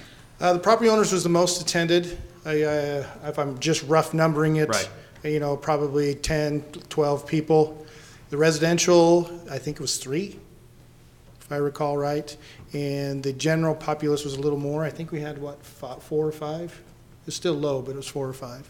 And the middle group, which was the residential next to the commercial areas, right? Yes, within a block. That was where you delivered flyer door to door, right? Door-to-door flyers. Cassie and I both hand-delivered those flyers. We hooked them to the doorknob, not putting them in the mailboxes. And we hoped the rumor mill would get out with those flyers, but it only resulted, I think, in 3 total.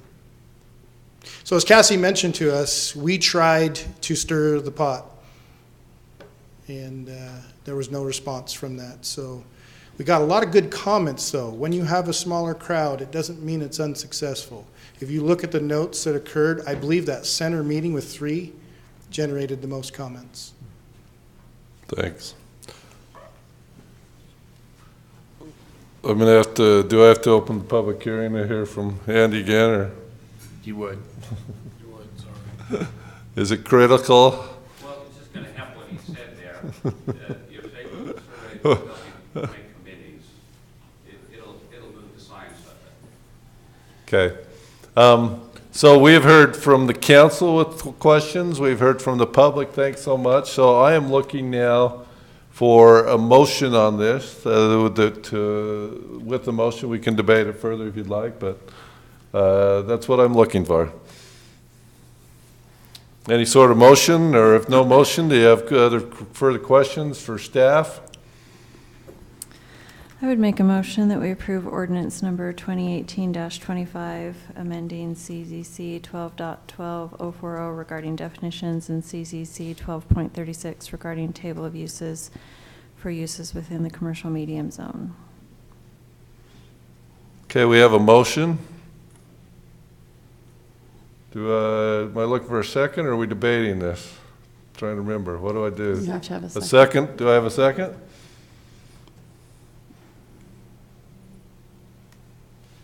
No second to the motion?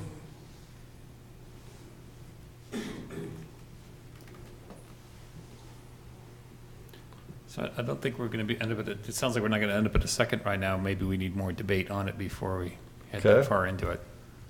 Do we have more debate? You're all quiet. I think as a council, we've kind of set a precedent that we don't vote on things on the night of the public hearing so that we can think about it. So, but I think it is worth, at least if there's more thought process to be communicated, that while we've got a captive audience here, that we share some of those thoughts. I'll kick that off by as I mentioned before, there's a hybrid, I think, between the table of uses and between the zoning, and I really do believe, and in fairness to the Planning Commission, one of the things we told them back in our work session was, let's attempt to hang out a shingle that says Centerville is in business. Come to us with your ideas, and that was more of an approach to try and get some of the business owners or the property owners to try and stimulate some of those ideas.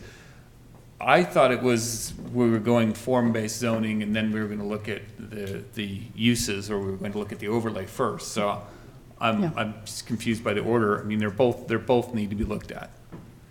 So in terms of some of the comments we've heard tonight, I share the same concerns. The issue that we have as a community, if you wanted to pick the next 5 years, 10-year outlook, it's, does your community stand on its own identity, or does it get absorbed into the communities around it and lose its identity?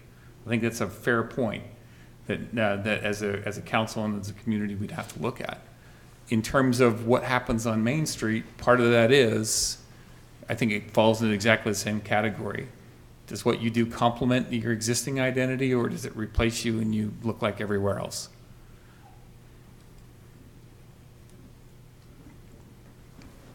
Thank you.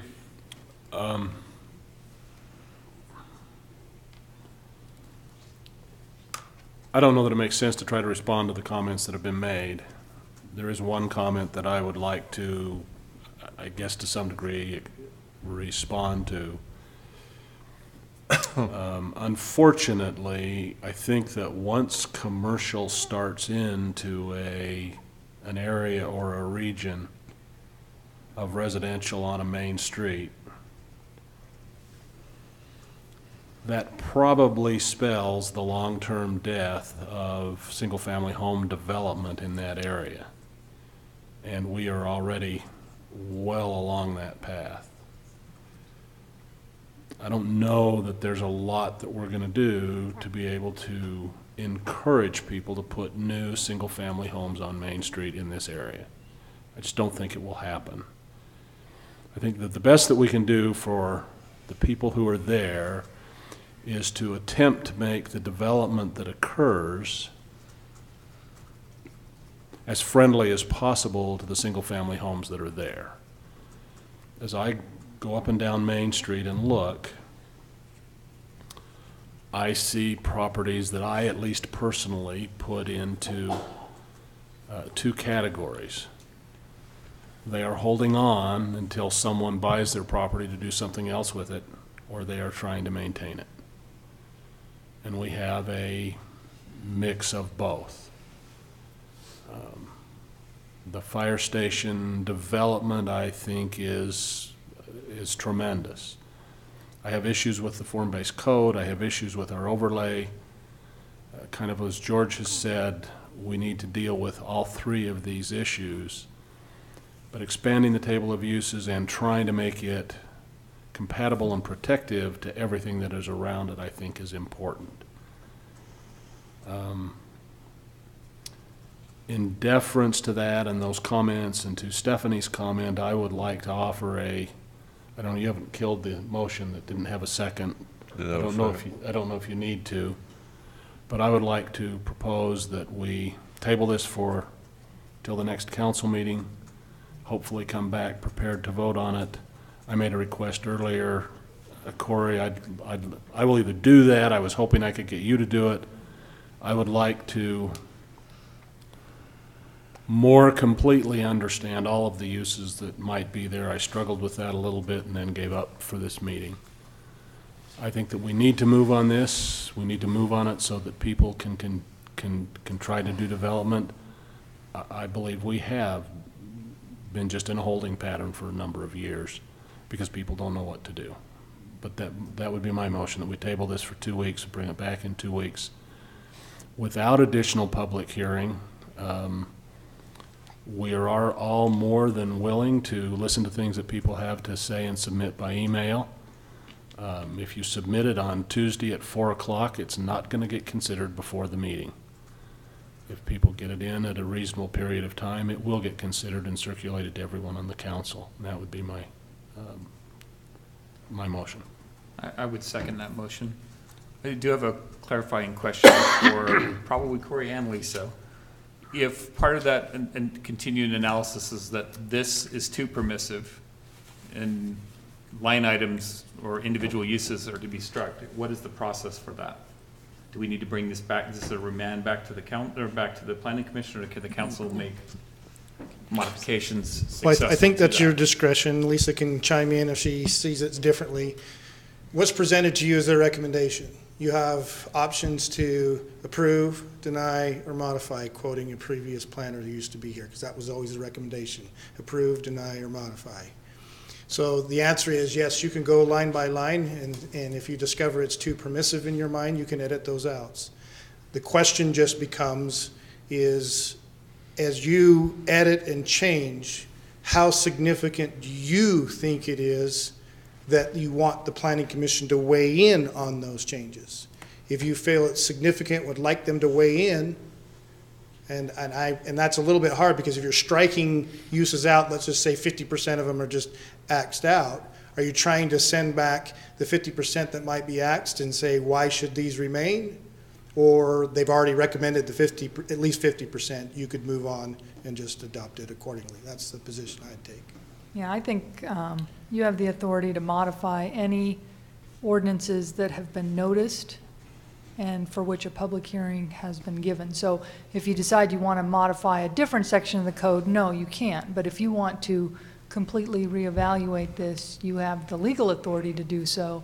As Corey has raised, do you want that planning input? But I think you've already received that. They've given you their recommendation, so. Okay, we have a motion and a second. And we'd have further discussion. Any further discussion before we vote on it?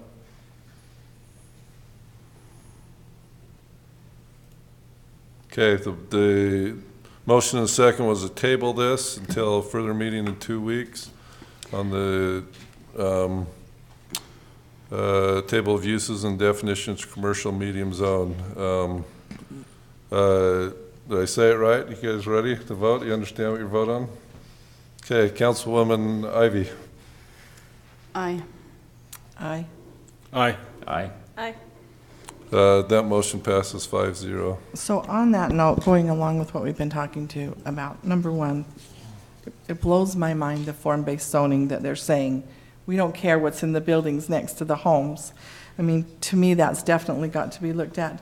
But at this time, I would like to see if I have any support from the council to ask the staff, which I thought had been done a long time ago, and so I misunderstood, that I would like the staff to come back with us on December 18th with an ordinance amendment looking at the setbacks on Main Street and the side yards on Main Street, so that, I mean, as I'm looking at some of the things that are going in, I feel like we're making ourselves look foolish because we're saying we want this setback. Oh, well, it's not going to work for you. We're going to try and find some loopholes that get you through it. I think that this is part of the reason, and I realize we're going to need to look at the rest of the code.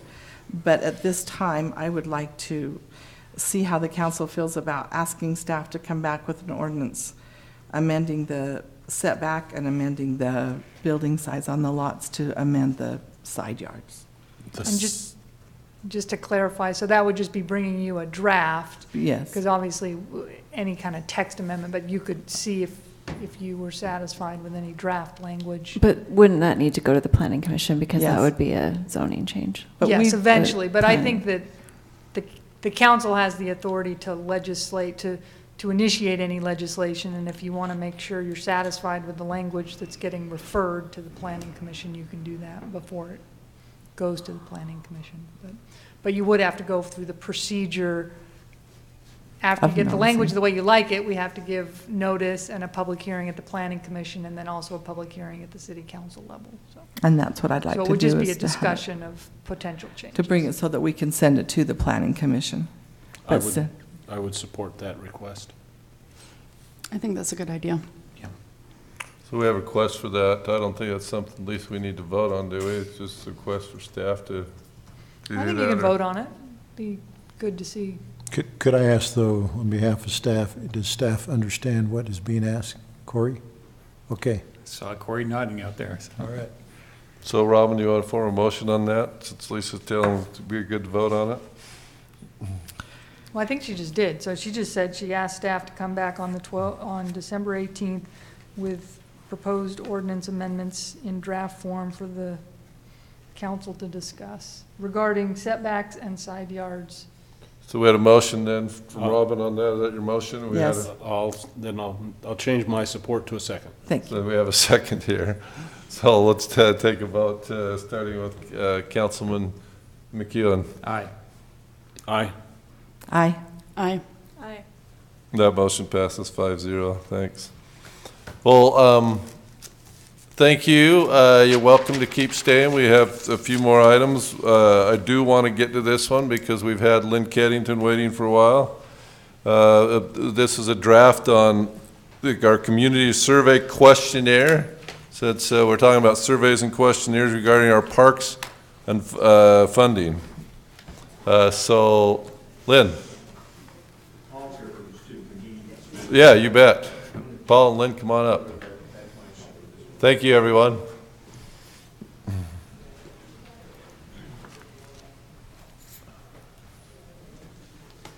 Lynn Keddington, Parks and Recreation Committee. I'm Paul Stead, Logan, Utah, Utah State University.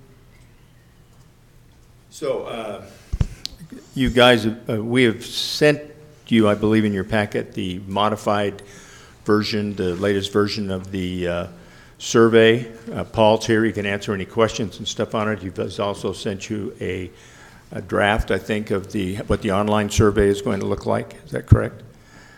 We did make some modifications with it after meeting with Steve and after the comments from the city council. Reordered the city council. The questions we took the demographic type of questions and put them to the end as you requested. We did eliminate a couple of questions. The question, part of it was because in order to get it into the city newsletter, Steve and I went through and with Mackenzie and tried to figure out how we could fit it into the number of pages that they wanted to put it in there. So we did eliminate the question on the recreation programs, how participation in the recreation programs primarily because we already have that data from the recreation department. And so we were asking a question of data that we already had and we can provide to Paul. And then we modified the questions and combined them into one where it asked each individual park and what amenities that people wanted to see in those, and he put them into one question at the end with it so people could prioritize what those were. So we think we have kept all of the original questions that were in the original one, but have consolidated some of them into to fit into what they felt like we had to do for to put it in the newsletter. If you have any questions about them, Paul, he's done a great job of putting this all together and putting up with our changes and our questions and our suggestions. And so any questions you may have from him. I would say kudos on the final product. I mean, it looks great, and it flows very well, and it's logical in its flow. So I think it's going to be a pretty successful survey. I do too. I agree. I guess I have one question. Do we open a door we don't want to open by referring to swimming? To what? Do we open a door we don't want to open by referring to swimming? I don't know. I think there's a lot of questions in there. We open the door and ask about dog parks. We open the door and we ask about splash pads. We tried doing. I missed splash pad. I'd say the same. Yeah, I don't know. I think that the questions are valid in that we want to know what the citizens want. It's a different question of what are the citizens willing to pay for. And so, yeah, but unfortunately, citizens don't really make that. They don't make that connection. Well, I think that may be true. I'm not being critical. I like it. I'm asking the question. I think we are putting ourselves in that position with several of the questions, but I do believe that they are valid questions that we want to find out what the majority of the people in the city feel that they want to have. It will be an interesting exercise once we get that data. What do we do with it? Yeah, and there's options too, like you know, a splash pad doesn't have to be traditional. I mean, you have water at Smoot Park coming through, and you can use things like that. There's a lot of ways to use the feedback in more non-traditional ways than maybe the citizens are thinking about. But I think having that information and that feedback from them is important, just to see what their priorities are and what they're really looking for and what they'd like to see implemented here. So this is likely an unfair question, but what do you expect the survey results to be? Based on the size population we have, what's your best guess on how many respondents you think we're going to get? I think we're going about it the right way to get the maximum number, doing the online option, paper option. Yeah, I really appreciate you putting it out in the newsletter. I am probably not qualified to give you a percentage or a number. I'm not holding you to it. I'm just curious, based on what you've done so far, what your expectations are. So you can be pleasantly surprised or woefully disappointed later on. I mean, I'd love to see, 50% of the city come out and participate.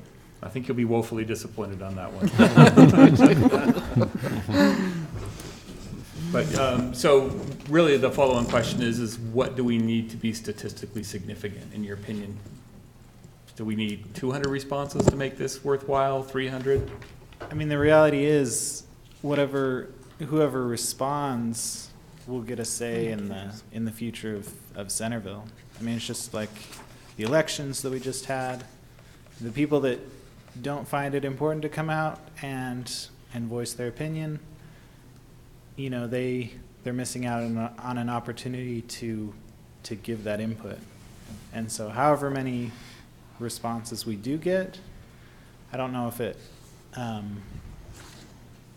matters in the end as far as how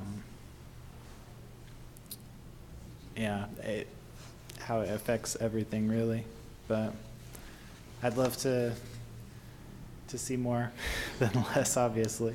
Sure.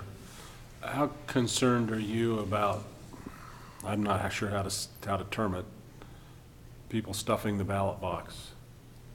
In other words, someone, myself, responding 15 times.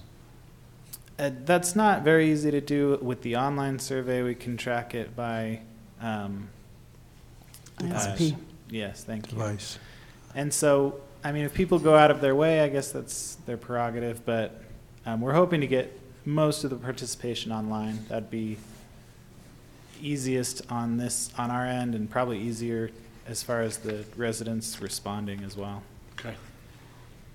I think it's great. What do you do as far as, and maybe Jacob can answer this, but as far as tracking the ISP, I mean, what about a household with numerous members that all want to state their opinion on this issue? Mm-hmm. And that's where the demographic information is helpful.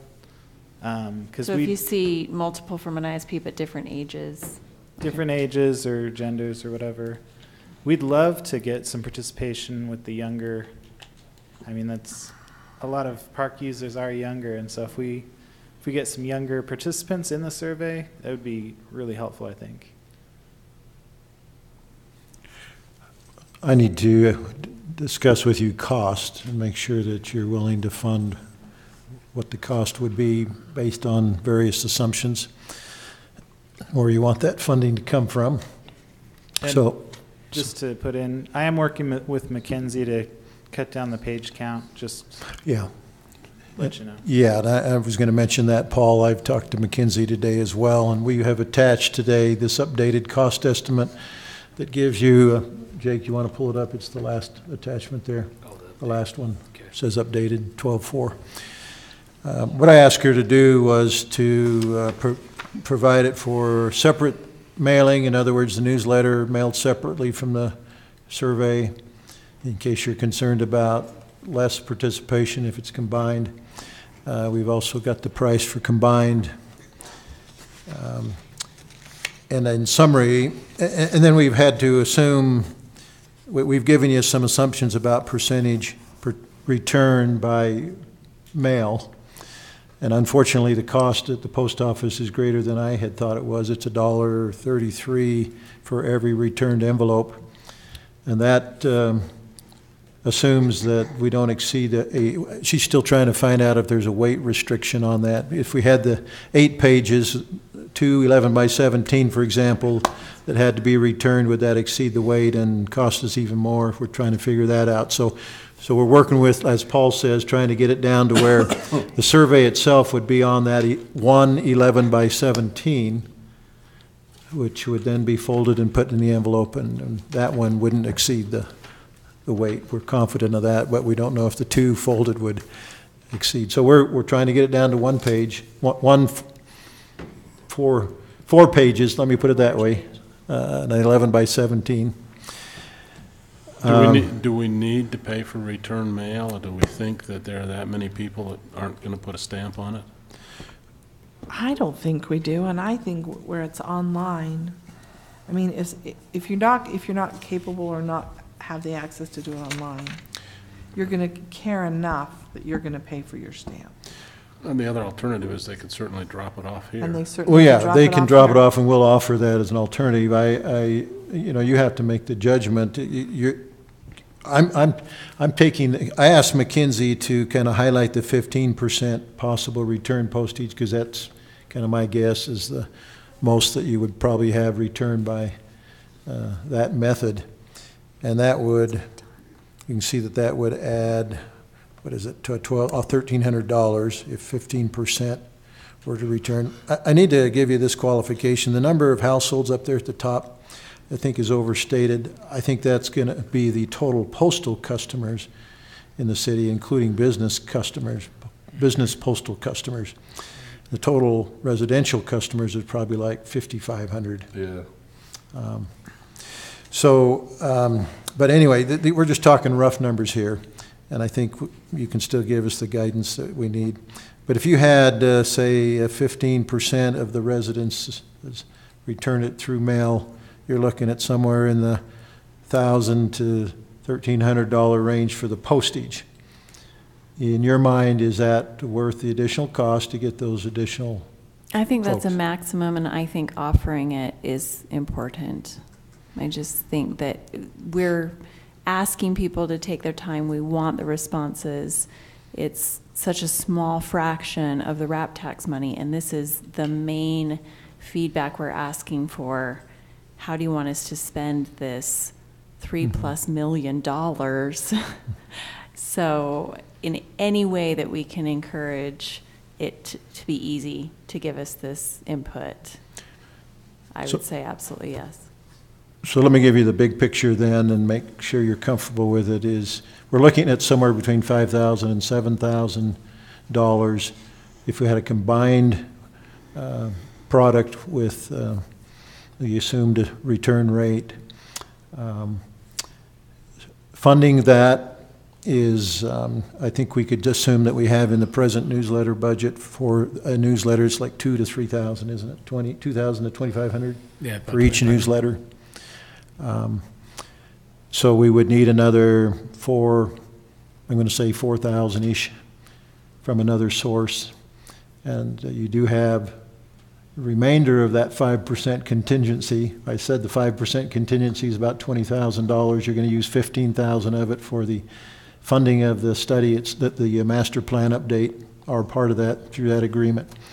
So you're left with another $5,000 there. You could designate that for this survey questionnaire. Are you comfortable with that? If we were able to get even a 15% total return rate, it would be worth the money. Yeah. I mean, that would be more feedback than we've had in all the meetings we've all participated in combined. That to me would be a bargain if we could get that high of a rate. I'm with Tammy in that I don't think we will, from at least the return portion, but I think if we don't offer it, we will be losing some of the feedback that I just love to have. So I support whatever it is. It offends me to spend $1.33 when it could come in for 48 cents, but if people feel we need to do it, then do it, is my feeling. I'm just hearkening back to my days of doing a lot of surveys many years ago, 30-something years ago, and I remember our opinion was a postage paid return envelope does make a fairly significant difference in whether they send it back in, but that could have changed. I don't know. Maybe it's the nature of the survey that would dictate that too. I just ran some numbers real quick, statistics if you want to hear them. If you want to get a 99% confidence level with plus or minus 5%, you need about 600 responses. So about a 10% return. So I'm supportive of paying that kind of money to do it. But if you're supportive, we just need you to tell me where we pay it, and if I'm suggesting you could pay it out of that RAP tax contingency, above and beyond what is in the newsletter budget already, which is $2,000, $2,500, somewhere in that range for a newsletter. So I think you're looking at $3,000 to $4,000 is my guess, additional funding. I'd make a motion then that we approve the survey and approve for these needed funds to come out of the RAP tax. I'd second it. Go ahead. I did the last one. It's George's turn. We have a motion and a second. All in favor, aye? Aye. Opposed? All right. Thank you. Lynn, Steve, there was one, Bruce sent out some information from one of the citizens who was in the last meeting about the effectiveness of surveys and how to get them more effective. I'm not sure what to do with that information. I know that we're planning on advertising it on our Facebook page and with your Twitter accounts or whatever the hell those things are. I don't know. And try to That's what get, they're called. Yeah, whatever the. Yeah, That's a new service. Electronic crap.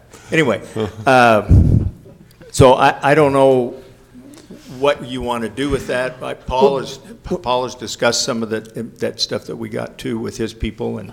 Well, quite frankly, I'm looking to you and Bruce and Paul to give your opinion on that. Okay, well, we'll get with you after Yeah. and see how to make sure that works. Yeah. Okay. Okay. Thanks for your time. Okay. Thank you. Thanks for your work. You good? Yeah. Hey, thank you again, Lynn and Peter. Ready to move on, or anybody need a break? Let's keep going. Okay. We'll move to item number 7 on the agenda. This is a resolution supporting the continuation of the prohibition of large trucks on Legacy Parkway. Resolution 2018-25. Councilwoman Meekum, do you want to speak to this? I was approached at the Transportation Committee meeting. As it says, Farmington and Woods Cross have already signed the resolutions. There's a couple other cities, I think, that are looking at it. They're just trying to give them time to look at it before. Otherwise, it's gonna go off without a lot of information. I think a lot of legislatures would like it to go off. I think if you have the inland port come, that road, if it's open to big trucks, would be nothing but big trucks. You have a scenic byway committee that is feeling very strongly that it was created as a scenic byway. By putting the big trucks on there, you would definitely lose the scenic byway.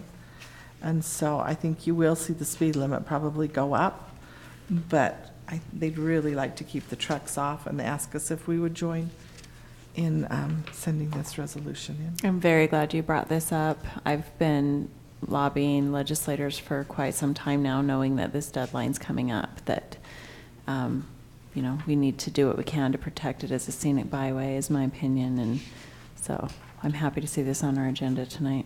Well, and when Robin presented me with the concept of the resolution, I was definitely in support of it, because as a commuter on that road, at least twice a day, it's a functional corridor right now. Yeah. Every time they allow big trucks on that, every time, and I'm going to say it categorically, every time I've ever been on there, it snarls the whole thing up and creates lane change issues, and it just crawls. So I know that's also because they're doing a bleed off of traffic from I-15. I understand all those issues, but as a just pure commuter, it becomes a very unpleasant experience every time I'm on there with large truck traffic. And so I'm completely in support of keeping it as the scenic byway and extending that sunset provision so that it stays that way. And there was a huge investment into the trail system there, and it makes it a completely different experience. Yeah, I don't want to bike alongside container trucks roaring down the road at 70 miles an hour. It just doesn't sound fun. And a huge investment in the upgraded asphalt and everything, which then would I was just going get to torn say, apart that's with my it. concern was years ago on the Transportation Committee. They came and told us that the asphalt that was down there wouldn't support big Wouldn't trucks. withstand it, which and is so now all true. of a sudden they've changed their mind and said, oh, yeah, it will. And I'm kind of like, Yeah. probably not. So, yeah, and then I think we need to put this on and make sure that we talk to our legislators about it when they come. Agreed, That's a yeah. good idea. Individually lobby as well. Steve, you want to put that down for Yeah. part of that agenda with our senators and representatives? We can give them the resolution ahead of time. That would be a good idea too, Councilman. I don't mean to be a thorn in the side. And I don't know what I think about the big trucks, because I don't use it that often. But I think the speed limit issue needs to be reconsidered. It's not observed at all, in my opinion. I generally try to avoid tickets, and so I set my speed low, and everybody's whizzing by me and mad at me because I'm slowing the traffic down. I think the speed limit will go up. All we're asking is the big trucks. It's not say, well, Yeah, we're not dealing with the speed limit issue on This is it. specifically for the trucks, but I agree with you, Bill, that that speed limit is not observed on that road. Unless there's physical factors preventing people from speeding, they tend to speed on the As a road. council, I would want us to add being opposed to billboards, which also supports it staying a scenic byway. Is there a sunset provision on that in 2020? There's not. I don't know that we want to, I don't know that we don't want to speak strongly enough on this, that we don't want to add anything to it, because about billboards aren't. And I will watch really closely. Will you and- watch closely if Uh-huh. there is a sunset provision on that and let us know? I will, and I Okay. will talk to, yeah. Thank you. Yeah, I thought Corey had some understanding of this, if you want him to Corey, do clarify. you want? Yes, please. So that fill us in? The billboard issue is regulated under the UDOT outdoor advertising section, so it's not agreement. I mean, it was part of what they didn't want on Legacy was the billboards too, but it's actually under their act. So as long as Legacy remains a byway, then it'll be subject to that state act for outdoor advertising. Okay. We're currently in joint enforcement on the 2 trailers that are in Centerville that are located on the highway advertising a law firm. So that rule will apply. Hopefully UDOT has the bigger stick, because $150 fine for me doesn't seem like they'll react to it if they're getting a few grand a month for the advertising. But that, as long as it stays a byway, your risk is if the byway, Designation goes designation away. disappears, the risk of that disappearing. So the state legislature did not like the way Legacy was put in as a byway. It upset their process. And so they were upset with it. So they changed the law when Legacy became a byway to make sure it was presented to the state legislature first before it went to the executive branch at the governor and was designated as a byway. So there is a feeling in the legislature that should not have been a byway. And so Gary with Woods Cross has been the main proponent of trying to keep it, and that group, along with Friends of the Great Salt Lake, are trying to ensure that the West Davis corridor receives the extended byway designation. So I think it'll be tension. If trucks go on, speed limits raises, it all leads to the argument of whether not a it's byway, a byway. yeah. So That's right. just Okay. keep that in mind. Thank you. Thanks, Corey. Robin, if you want to motion it, I'll second it, then we can do the 1-2 on this. Okay. I'd like to make a motion that we make a resolution from our city, resolution number 2018-25, that we're not allowing, or that we're asking for the sunset to be increased for another year. Second. A motion second to do a roll call vote. Councilman Ince. Aye. Aye. Aye. Aye. Aye. The motion for resolution number 2018-25 passes 5-0. Thank you, Councilwoman Meekum, for bringing that to our attention. And to clarify, you want us to go ahead and send it to our 3 legislators and then also have it on the agenda for the work session with them in January? Okay. That's great. Yes. All right. Thank you. Item number 8, further enlightenment on the city manager recruitment process. Steve, do you have that? So, yes, I'll just say a few things. I did finally get a short form announcement on there yesterday, I think it was. But as McKinsey arranges for these announcements to be posted this week, we may need to, I don't know if we're going to need to alter the length of either of these, the long form or the short form, and we just will need your understanding that we need to adjust if necessary. But she is contacting each of the sources or the avenues that we're intending to advertise, and we should have all these in place by the end of this week. So this is an opportunity for you to make some tweaks if you'd like, and if you want to somehow enhance the appeal of the city in the long form. I just took a stab at it, but I don't mind if you want to gussy it up somehow. The short form is not written in complete sentences. It is a short form notice. The end of line 1, should it say posting open until January 11 as opposed to position open until January 11? That's probably a good point, yeah. Posting open, and that's, I think on the short, that may, That is the short. on the long form, would need to do that too then. This, Long form. oh no, that says posting, yeah, you're Yeah. right. Yeah, posting open until January. Thank you for that catch. Yep. Is it posting or is it first review? Excuse me, January pardon? 11th? Is it posting or is it first review, January 11th? I believe my understanding is that we would accept applications through January 11. And that's Yeah, why it said they post. had decided earlier not to just, yeah, they decided to cut it off. Now, if we could just say applications accepted until, or we could make it clear if you want. In the to apply, it says hiring is conditioned upon successfully passing a background and drug test. Do we want to say background check and drug test? Oh, yeah, yeah, background check. Thank you for that catch. Yeah, that's what it was supposed to be. Did I say it right in the other one? Let's see. No, I need to change that in the other one too. Add the word check, passing a background check. Good catch, Tammy. Anything else? Lisa, I don't remember that this has been discussed. What if we get to January 11th and we don't like anything that we see? Well, then you can either repost it or, say, yeah, you didn't Make want to Steve give stay another notice. Yeah.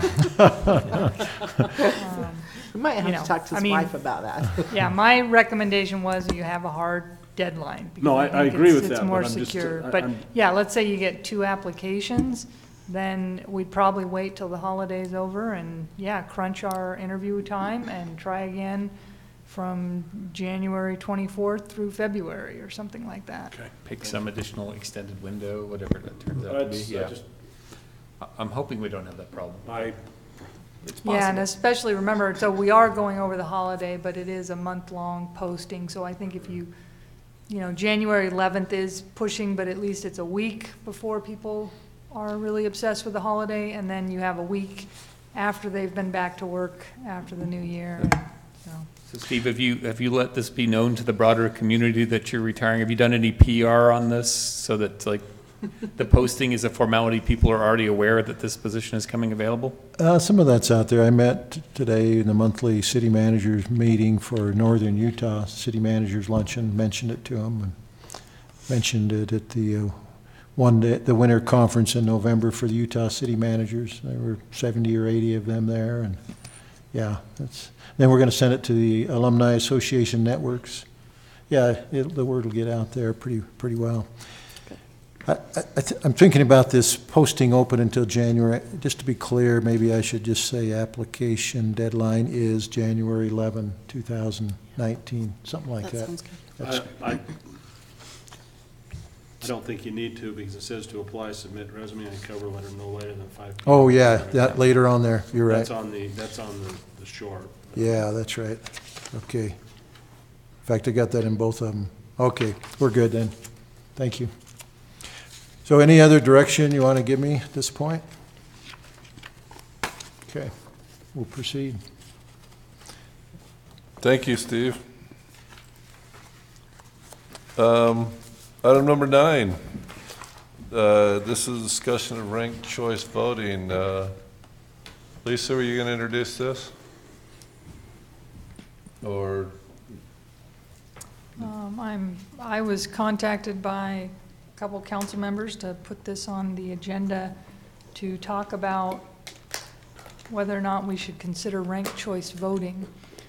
So we've put it on the agenda because I do think it's an important thing to note that we have looked into this, we've considered it, but I should preface that the mayor had actually, when ranked choice voting was going around to communities and saying, can we come present, the mayor asked me and the city recorder to look into this and let him know. So We have looked into it, and I've confirmed since then about whether or not Centerville can even do ranked choice voting, because it is allowed by law now in the 2018 election. It was a bill mainly sponsored by Salt Lake City that wanted to try this. So it's a pilot program that starts January 1st, 2019.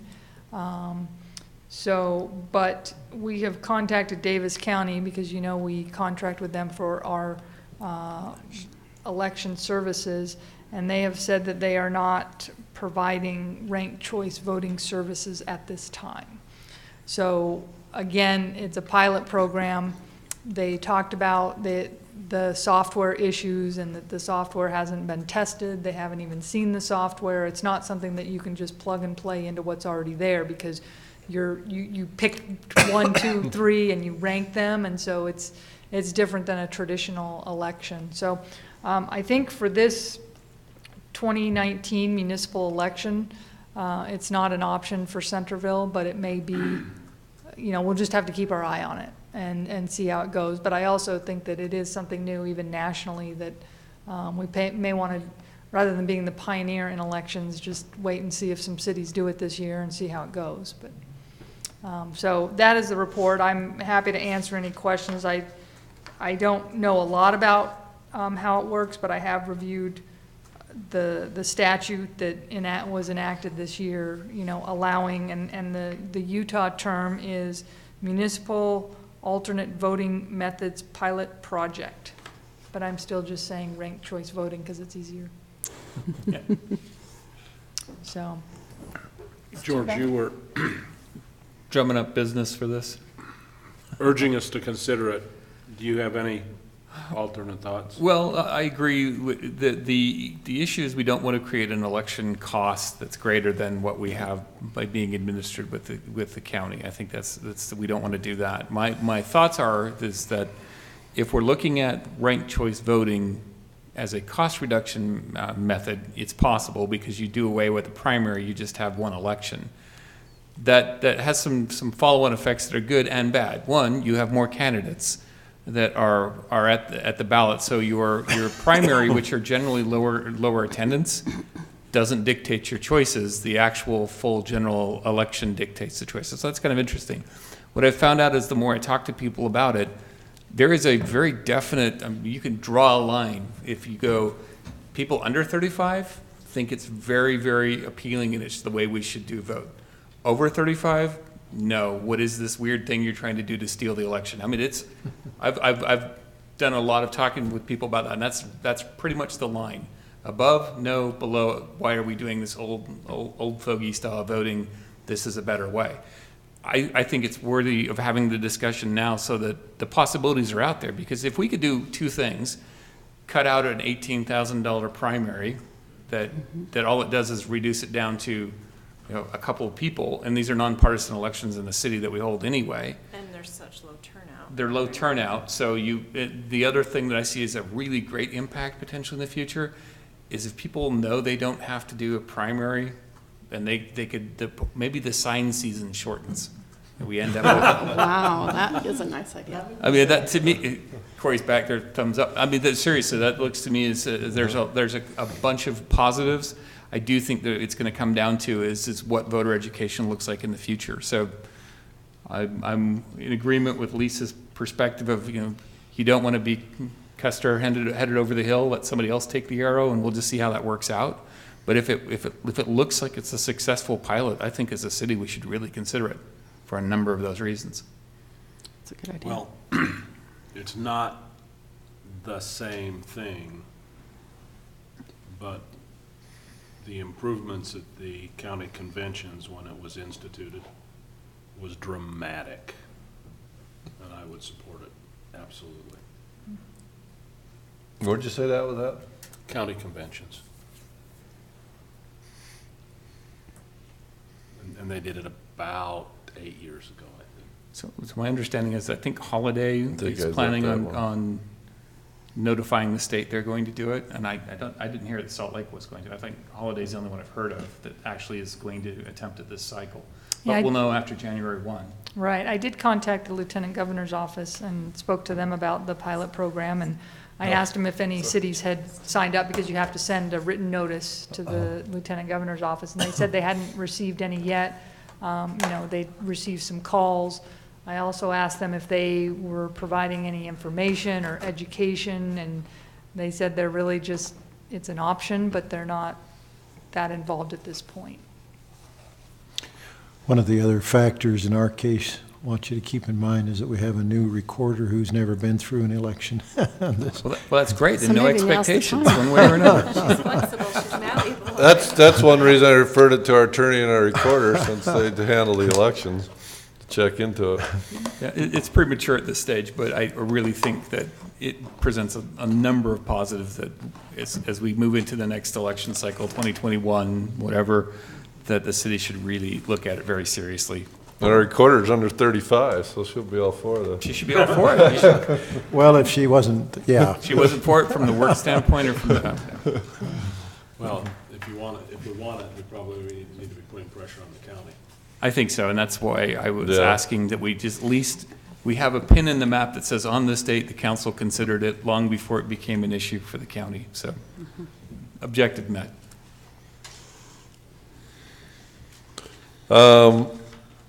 Great. Is just bringing it to our attention, or is it something that we want to bring up that we pursue at the county, assign somebody, or? I'd say let's get through the cycle, see who signed up and what their experience is. If it's a horrible experience with the other cities, then we maybe learn from it and decide whether it's something we want to pursue. But okay. I think this becomes a problem for the 2020 council to figure out what they want to do. Thanks for bringing it to our attention and discussing it further. Anything else on that? All right, I guess it's that time of year that we have to meet requirements. I'm facing it in my profession with CPE, and so we got to meet our requirement by 12/31. Is that right? Yes. So we have to have our Open and Public Meetings Act training. Hey, you can't leave. This is good. I don't want to leave you here all alone. I mean, there's got Thanks for coming. Thanks for your service. We appreciate it very much. Thank you. Thank you. Thank you. So we have the Opens and Public Meetings Act training. Great, Lisa. and Jake, if you could maybe just bring up the I'll be right third back. presentation there. The third one?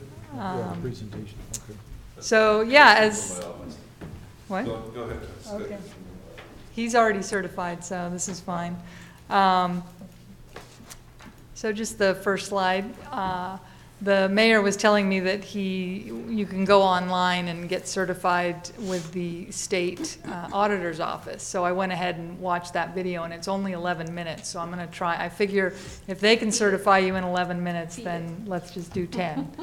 So we do have to have this training each year, but every public body has to have it, and that includes the council, the Board of Adjustment, the Planning Commission, and all of our committees. So, which we don't always keep up, but we try. So, the next one, as I said, it's always required.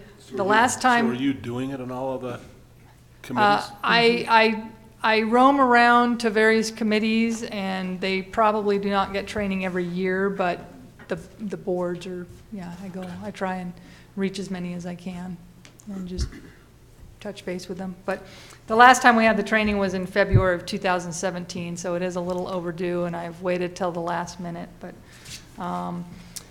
last, I double-checked to see if there were any amendments, and in 2018, they adopted 7 bills amending the Open Meetings Act, but only one of them really has any merit or importance to us, which is that they now require that we have a web-based format. So next year, I think we will just have you go do the 11-minute video, but the law now requires that we offer a web-based training so that you don't even have to come to the meeting.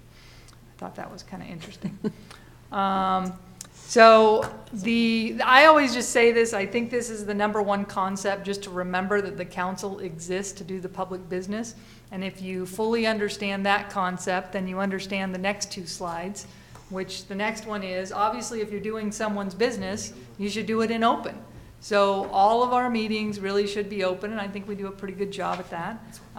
But the second slide is also in the state statute that says, in order for the public to understand your business, not only do your meetings have to be open, but your actions, which we take openly, but all your deliberations. So any of the discussion or debate about why you're voting a certain way really should be in the meeting on the record. And I think that's why sometimes my advice is, let's avoid some of these email chats, because I feel like we're getting into the discussion and the debate, which would be great to have on the record at the meeting. So it's just backed by state statute. We are required to provide notice. I do these next few slides just so you are reminded about all of the things that go on behind the scenes that the city recorder's doing. And you know, we have to provide the 24-hour notice of every meeting, so it's not that easy to just add something to the agenda or take it off. You know, there's a lot of things we have to do, because once you change the notice, then you have to post it on the public website. And so we try to stick with the agenda that we have. And as for the agendas, which is the next slide, I think we do a great job with this, maybe better than any other city. I like to be really specific about what we are going to talk about. So I think Novus provides a great platform, because it says, we're going to talk about a zoning ordinance amendment at this section, but then it also gives us the lesser print, smaller print line, and we tell you exactly what we're going to do. Now, I get the agenda from some other communities that I follow, and I can't even tell what they're talking about. Like, instead of saying the zoning code, they just say, we are going to amend ordinance number 25-3, or like 85-3, which in code is their ancient zoning code that they adopted in 1985, and they just keep amending. And you know, I never even know. So I think we do a great job. Now, sometimes if you get too detailed and it's not on there, you know, like if you wanted to amend a different section of the code that we didn't do, then we get into trouble. So we usually say, like, if we're going to amend the table of uses, our trick is we say we're going to amend chapter or title 12, chapter 36. So if you do want to go and amend one other section that we hadn't thought about, we give you that option. So, and on the agendas, just remember, if it's not on the agenda, we're not supposed to talk about it. But if a member of the public wants to bring something up, the body can decide, it's really the mayor, at the mayor's discretion, if you should talk about it. So you could talk about things if it's not on the agenda, you just can't make a decision. So, then our minutes, we do a good job with our minutes, and those minutes have to include, they're not verbatim, but they include a substance of the matter discussed, a record of the vote by each member, and a summary of the public comments. So, you know, I think we do a pretty good job with our minutes. Sometimes they can get too detailed or not enough, but just remember that our minutes we keep those permanently, and they are the permanent record. So even though we do the recordings, I think they only keep for three years. Now, we may keep them longer, but, you know, just because we have YouTube or we have our digital recording that we're supposed to have, it's the paper minutes that we really keep that are the official record of what happened. So make sure that, you know, if you're reviewing them, particularly the motions and, you know, all of that. So, because we do use them and we research all the time what happened years ago, and it's nice to have that. So, and now we're required to post those minutes 3 days after you approve them. McKinsey has to post them on a public website. Which I haven't actually checked that website. And recordings, you have to record your meetings, which is why I always just want that digital recording, because I know we have YouTube, so we triple record our meetings. We do our minutes, we videotape, and we do our digital recording. But the digital recording makes it easier because the recording has to be available to the public within 3 days of our meeting. So after every meeting, Mackenzie's always either posting the minutes or, you know, making sure that the recording is available. So there's a lot that goes on before and after the meetings. This next one was interesting. It's always good to review them, but you know, I always say if somebody presents an electronic PowerPoint presentation or something, we are required to get a copy of that, either hard copy or electronic. But the statute actually says at the time of the meeting. So I think we just need to remember that, and maybe as staff remind people, please bring a hard copy of your presentation, because usually we don't want to be, you know, trying to make a copy of their presentation, but the statute does say that we're supposed to get a copy at the time of the meeting. It says presents or provides electronic information. That comment wouldn't apply to the pictures. I was just thinking about that. Good question. I'm like, oh, that's not electronic. I don't have to get a copy of that. So you're right. It's only electronic. I think it was happening when, you know, it was just an amendment, because we have a lot more PowerPoint presentations and we have videos, and where's the record of that? So I think we could reevaluate this, because, yeah, now we have to keep all of that information. So, and then closed meetings, just the reminder that you have to be in an open meeting first. It has to be 2/3 vote, not just simple majority. And in the minutes, we have to put why we're going into the meeting. So you can't just say we're going into a closed session. You have to say we're going into a closed session to discuss reasonably imminent or pending litigation, or whatever your one of 5 choices are. And you have to give the vote by name, so how each of you voted to go into the closed session, and then also the minutes are supposed to reflect where the location of that closed meeting will be.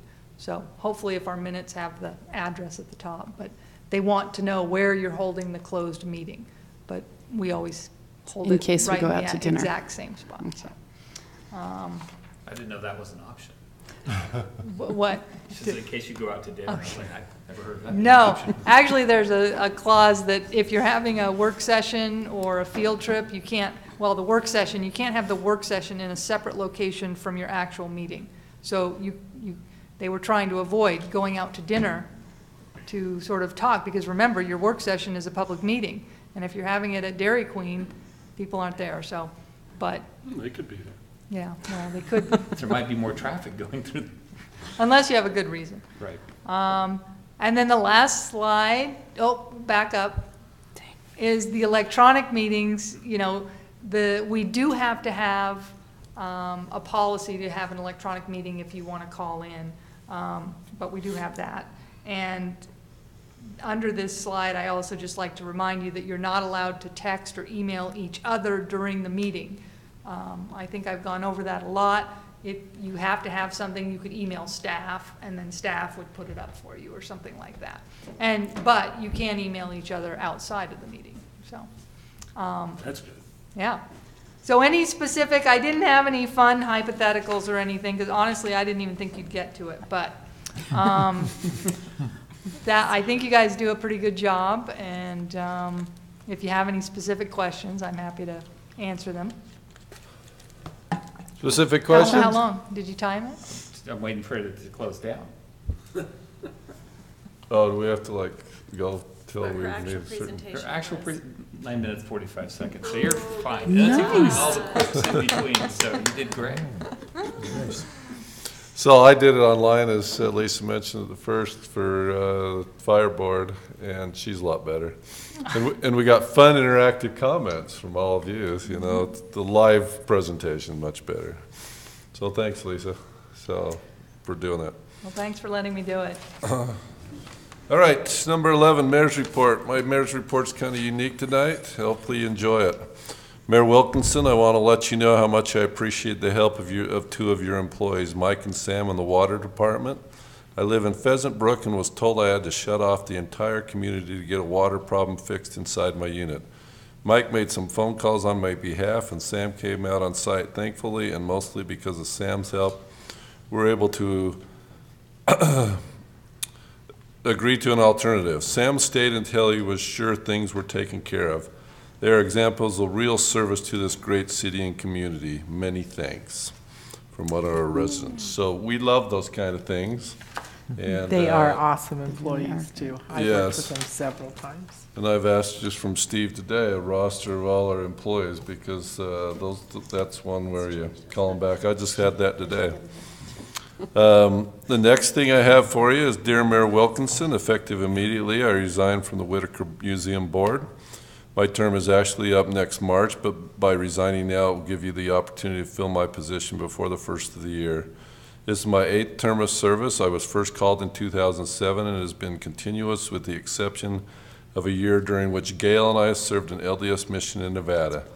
After a decade, it is time to pass the baton on to another runner who will hopefully feel the same passion as I have for this work. I have loved this experience almost more than words can express. It has taken several mayors and city councils to reach the point where we now find ourselves in the restoration of the Whitaker home.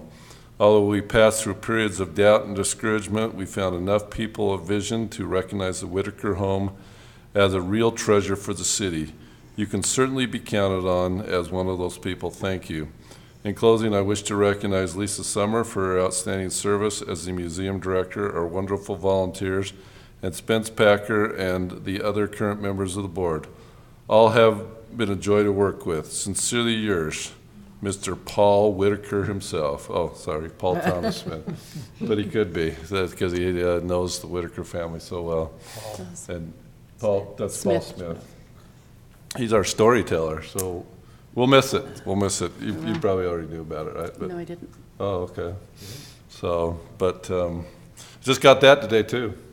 So it's hot off the press. But what better mayor report can I give than wonderful service by Paul Smith and wonderful service by 2 of our employees to some of our residents. So we just an honor to be associated with those people. So thanks.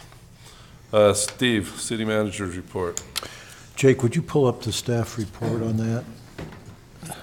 The first item was a recommended process for how we get to a decision point on the restriping of Main Street after UDOT overlays it next year. And this is the process we're suggesting. Just one little tweak to it, however. Can you kind of blow up those bullets, that bullet area?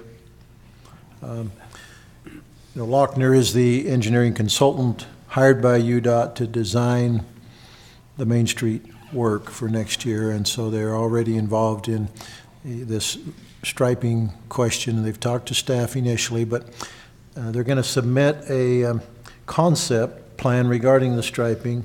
We suggest it be reviewed in a meeting that includes, and here's the tweak, that Lochner needs to come to the meeting and discuss their concept. And then these other folks would be in the meeting, including a Trails Committee rep, and if desired, 1 or 2 council members. And that group would submit a revised concept plan to the city council to review and receive public comment on, and then submit the council would approve the concept plan for submission to UDOT. Do we have a Complete Streets Committee? Yeah, the Complete Streets Committee was defined by policy just a few years ago. It includes, let's see, I think it's the Community Development Director, the Public Works Director, the City Engineer, the Chief of Police, and me. Yeah. Okay, I'm the chair. There you go. And then as appropriate, other staff that might be relevant. For example, Bruce Cox might be invited to be part of it, depending on the nature of the matter. And that committee then is supposed to recommend when there's a street project, recommend whether they're supposed to take under consideration what, if anything, could be done in conjunction with this project or as part of this project that would take into consideration the other users of the road other than just the cars, the other users of that right-of-way other than just cars. So might be bike lane striping, might be handicap ramps need to go in, those kind of things. So that's the Complete Streets Committee. Yeah, some of you probably have never even seen the policy, have you, that are newer on the council? I probably need to distribute that policy, right? Yes. Yes, that'd be good. Okay. I mean, does this process make sense to you? You're okay with this? It ends up with you making this decision ultimately, but, okay. So we talked about 2 weeks ago, or no, 4 weeks ago, the difficulties at the Pages Lane, Parish Lane and Main Street intersection, and the space that is not used and essentially can't be used. Is there any room to fight that determination, and is this the process for doing it? The Complete Streets Committee? No. No, I don't think so. You're talking about the lane, the space that has been zoned out, you mean? Yes. That's pretty strictly governed by UDOT's regulations on their roads. I'm just asking. Yeah.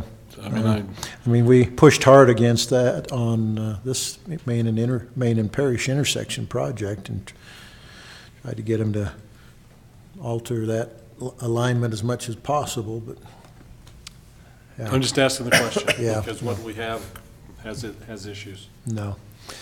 But I'm not familiar with what got talked about in the past regarding that specific. What would the desire be? Well, I think they're... To be able to accommodate a right turn lane coming west on Parish. Onto Main. Onto Main. And the space is there, but it can't be used. Because of alignment. Because of the alignment. Yeah. Okay. And the discussion was, we can't do it, and I don't know about others, but I'm not particularly satisfied with that answer. Traffic is backing clear up through the crosswalk there at the Yeah, it's a huge school. problem, yeah. Yeah, but don't forget that there's a backup just as big, if not bigger, on Main Street at the Stewart Elementary School when they have the crossing in effect there. This is something my staff brought to my attention after they're aware that you had this discussion, and it's not a unique thing on Parish. Okay. At Stewart, it's backed up sometimes, according to my staff, beyond Chase on Main Street. So it goes through another crosswalk or another intersection with light? It probably does. Huh. So. Because, yeah, I mean, the problem with the Centerville Elementary one is that then the traffic is blocking the school crossing sidewalk. Yeah, it was really hard in the summer when the frontage road was torn up. I couldn't drive down there. I couldn't drive on Stewart. So I just stayed home. Let me go on to this next item, which is the scheduling of some future meetings. We have the work session with the legislators proposed for Tuesday, January 15th, prior to your regular meeting that night. If we needed to use that work session time for something else, I guess we could try to get them to come on the 2nd of January, but I don't think that's probably going to be very attractive to them. So probably ought to put something else on the 2nd of January. Yeah. You could use that night, which is a Wednesday, the 2nd of January, for something before that. But there's 2 dates in January I'm proposing to you. One is, one of these was not even in the staff report, so it's come up since that I'm suggesting. I'm suggesting that on Tuesday, January 8th, which is your second Tuesday, that we have you have a work session with the consultant, the compensation consultant. And that allow you to have the several hours that I think you'll need for that session. That's not to view his completion of his report. That's for him to present the preliminary the analysis and the data that you need to then react to in order for him to complete his work and report. What time? Pardon? Go ahead, Stephanie. I was just going to ask what time we were going to start. Well, I'd suggest you could go like 6 o'clock, provide dinner, start at 6, block out 6 to 9 in case you need that much time. Possibly. You never know.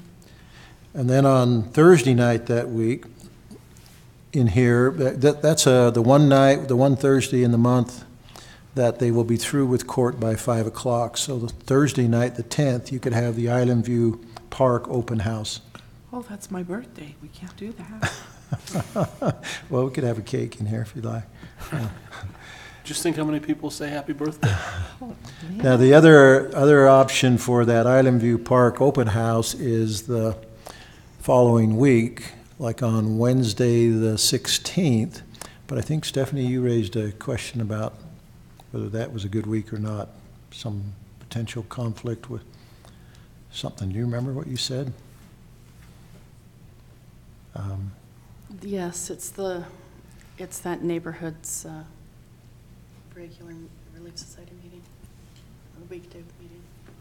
Oh. So there's going to be lower availability of the local people in that area. So how does the January 10th sound, Thursday the 10th, like from 6 to 8 p.m.? Is that how you want to celebrate your birthday, Robin? I guess. Wasn't what I was thinking about. As long as you guys are going to serve crab for dinner, I'll come. We can carry around a cardboard cutout of it if you want, Robin. I'm used to crab on my birthday, so guess you guys will be doing crab for dinner. So do those dates sound okay with you? The 8th and the 10th? Now that makes you on an off week come down here 2 nights, but we need to get it done. Say again what the 8th is for? The 8th is for the compensation consultant work session with you.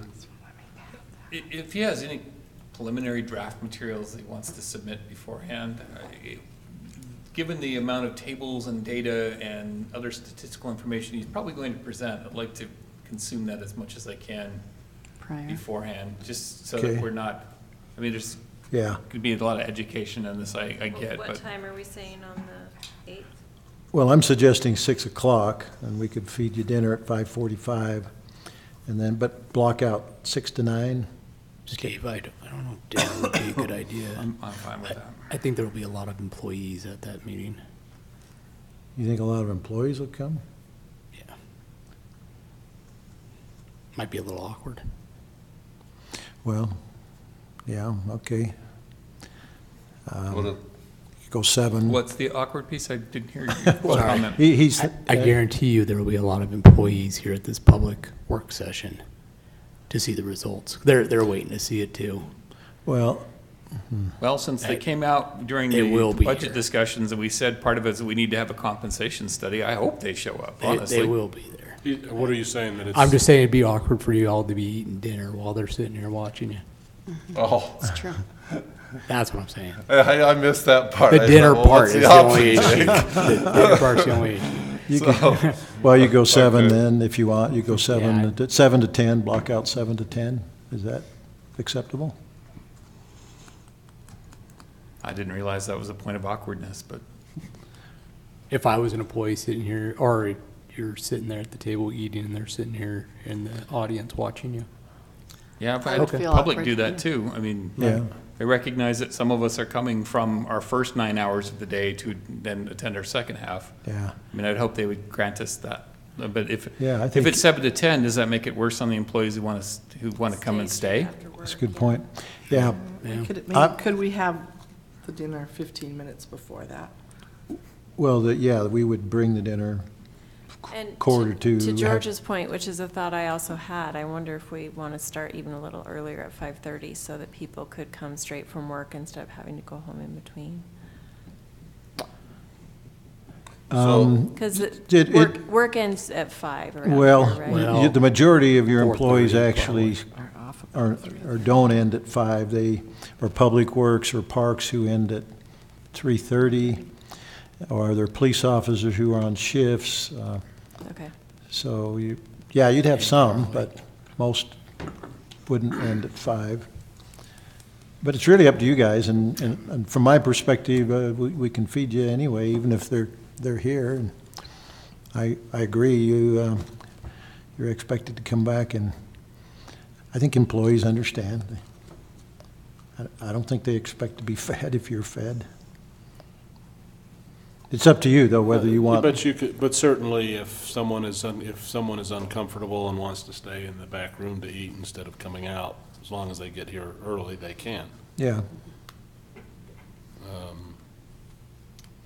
Yeah, so what is your pleasure? I'm neutral either way, but I see some logic to Tammy's 5:30 comment. So dinner at 5 and the meeting at 5:30. Okay, we can have the dinner at 5, available at 5. Meeting at 5:30. Okay. Everybody all right with that? And then on the Thursday the 11th, Thursday the 10th for the Island View Open House, my thinking is the best time slot, if it's a 2-hour time slot, would be like 6 to 8. Give people time to get home from work and come over, to come and go. And I propose that we give Robin a bye. I think that's a good idea. Yeah, you don't actually all have to be here. I think it'd be nice to have several of you here. We are going to collect public comments that night and provide those to you and to the designers. Who's going to be the one in charge of deciding what gets presented and how? Good question. The designers, the design team will actually prepare the graphics. That's part of their contract. We are doing the advertising, which will be part of that newsletter that goes out along with the survey. I just think if we mention to the design team and keep in mind that we need to be sensitive to and careful about the fact that we want feedback and input, but we want this presentation presented in a structured way, being clear that there are already some limitations, that there are already plans that exist. And, you know, we're not really clear on how much we would be able to be flexible on that. So we love open houses, we love people, but I'd want us to learn from the Pages Lane situation where we just said, come give us feedback, and then it was just 100% open, and then we kind of maybe shot ourselves in the foot a little bit because they're like, you don't even listen to us. Well, I think that the expectation already was that they were going to come with 2 or 3 options, and the public was going to say A, B, or C. Great, that I'm just reaffirming Was that what they making said sure in that's the- communicated. That was clear. that was what I thought. Yeah, I got that. And did you say 6 o'clock on that night? Right, so just make sure that that is understood and clear, yeah.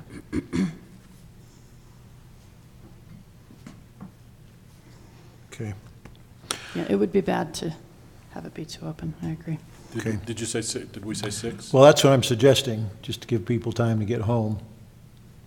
6 to 8. Okay. All right, Mayor, that's it for me.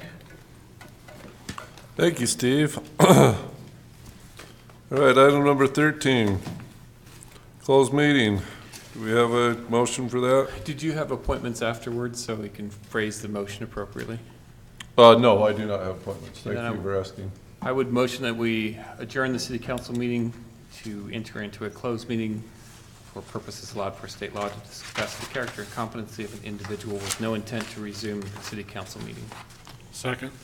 Motion second, all in favor? Aye. Aye. All opposed? No. The ayes have it. That's a vote in opposition. That's what? A no vote for the closed meeting. Roll call? Roll call. Councilwoman Ivy? Aye. Aye. Aye. Aye. Nay. Motion passes 4-1. The city council meeting's adjourned. So we're going to just pull together a few tables.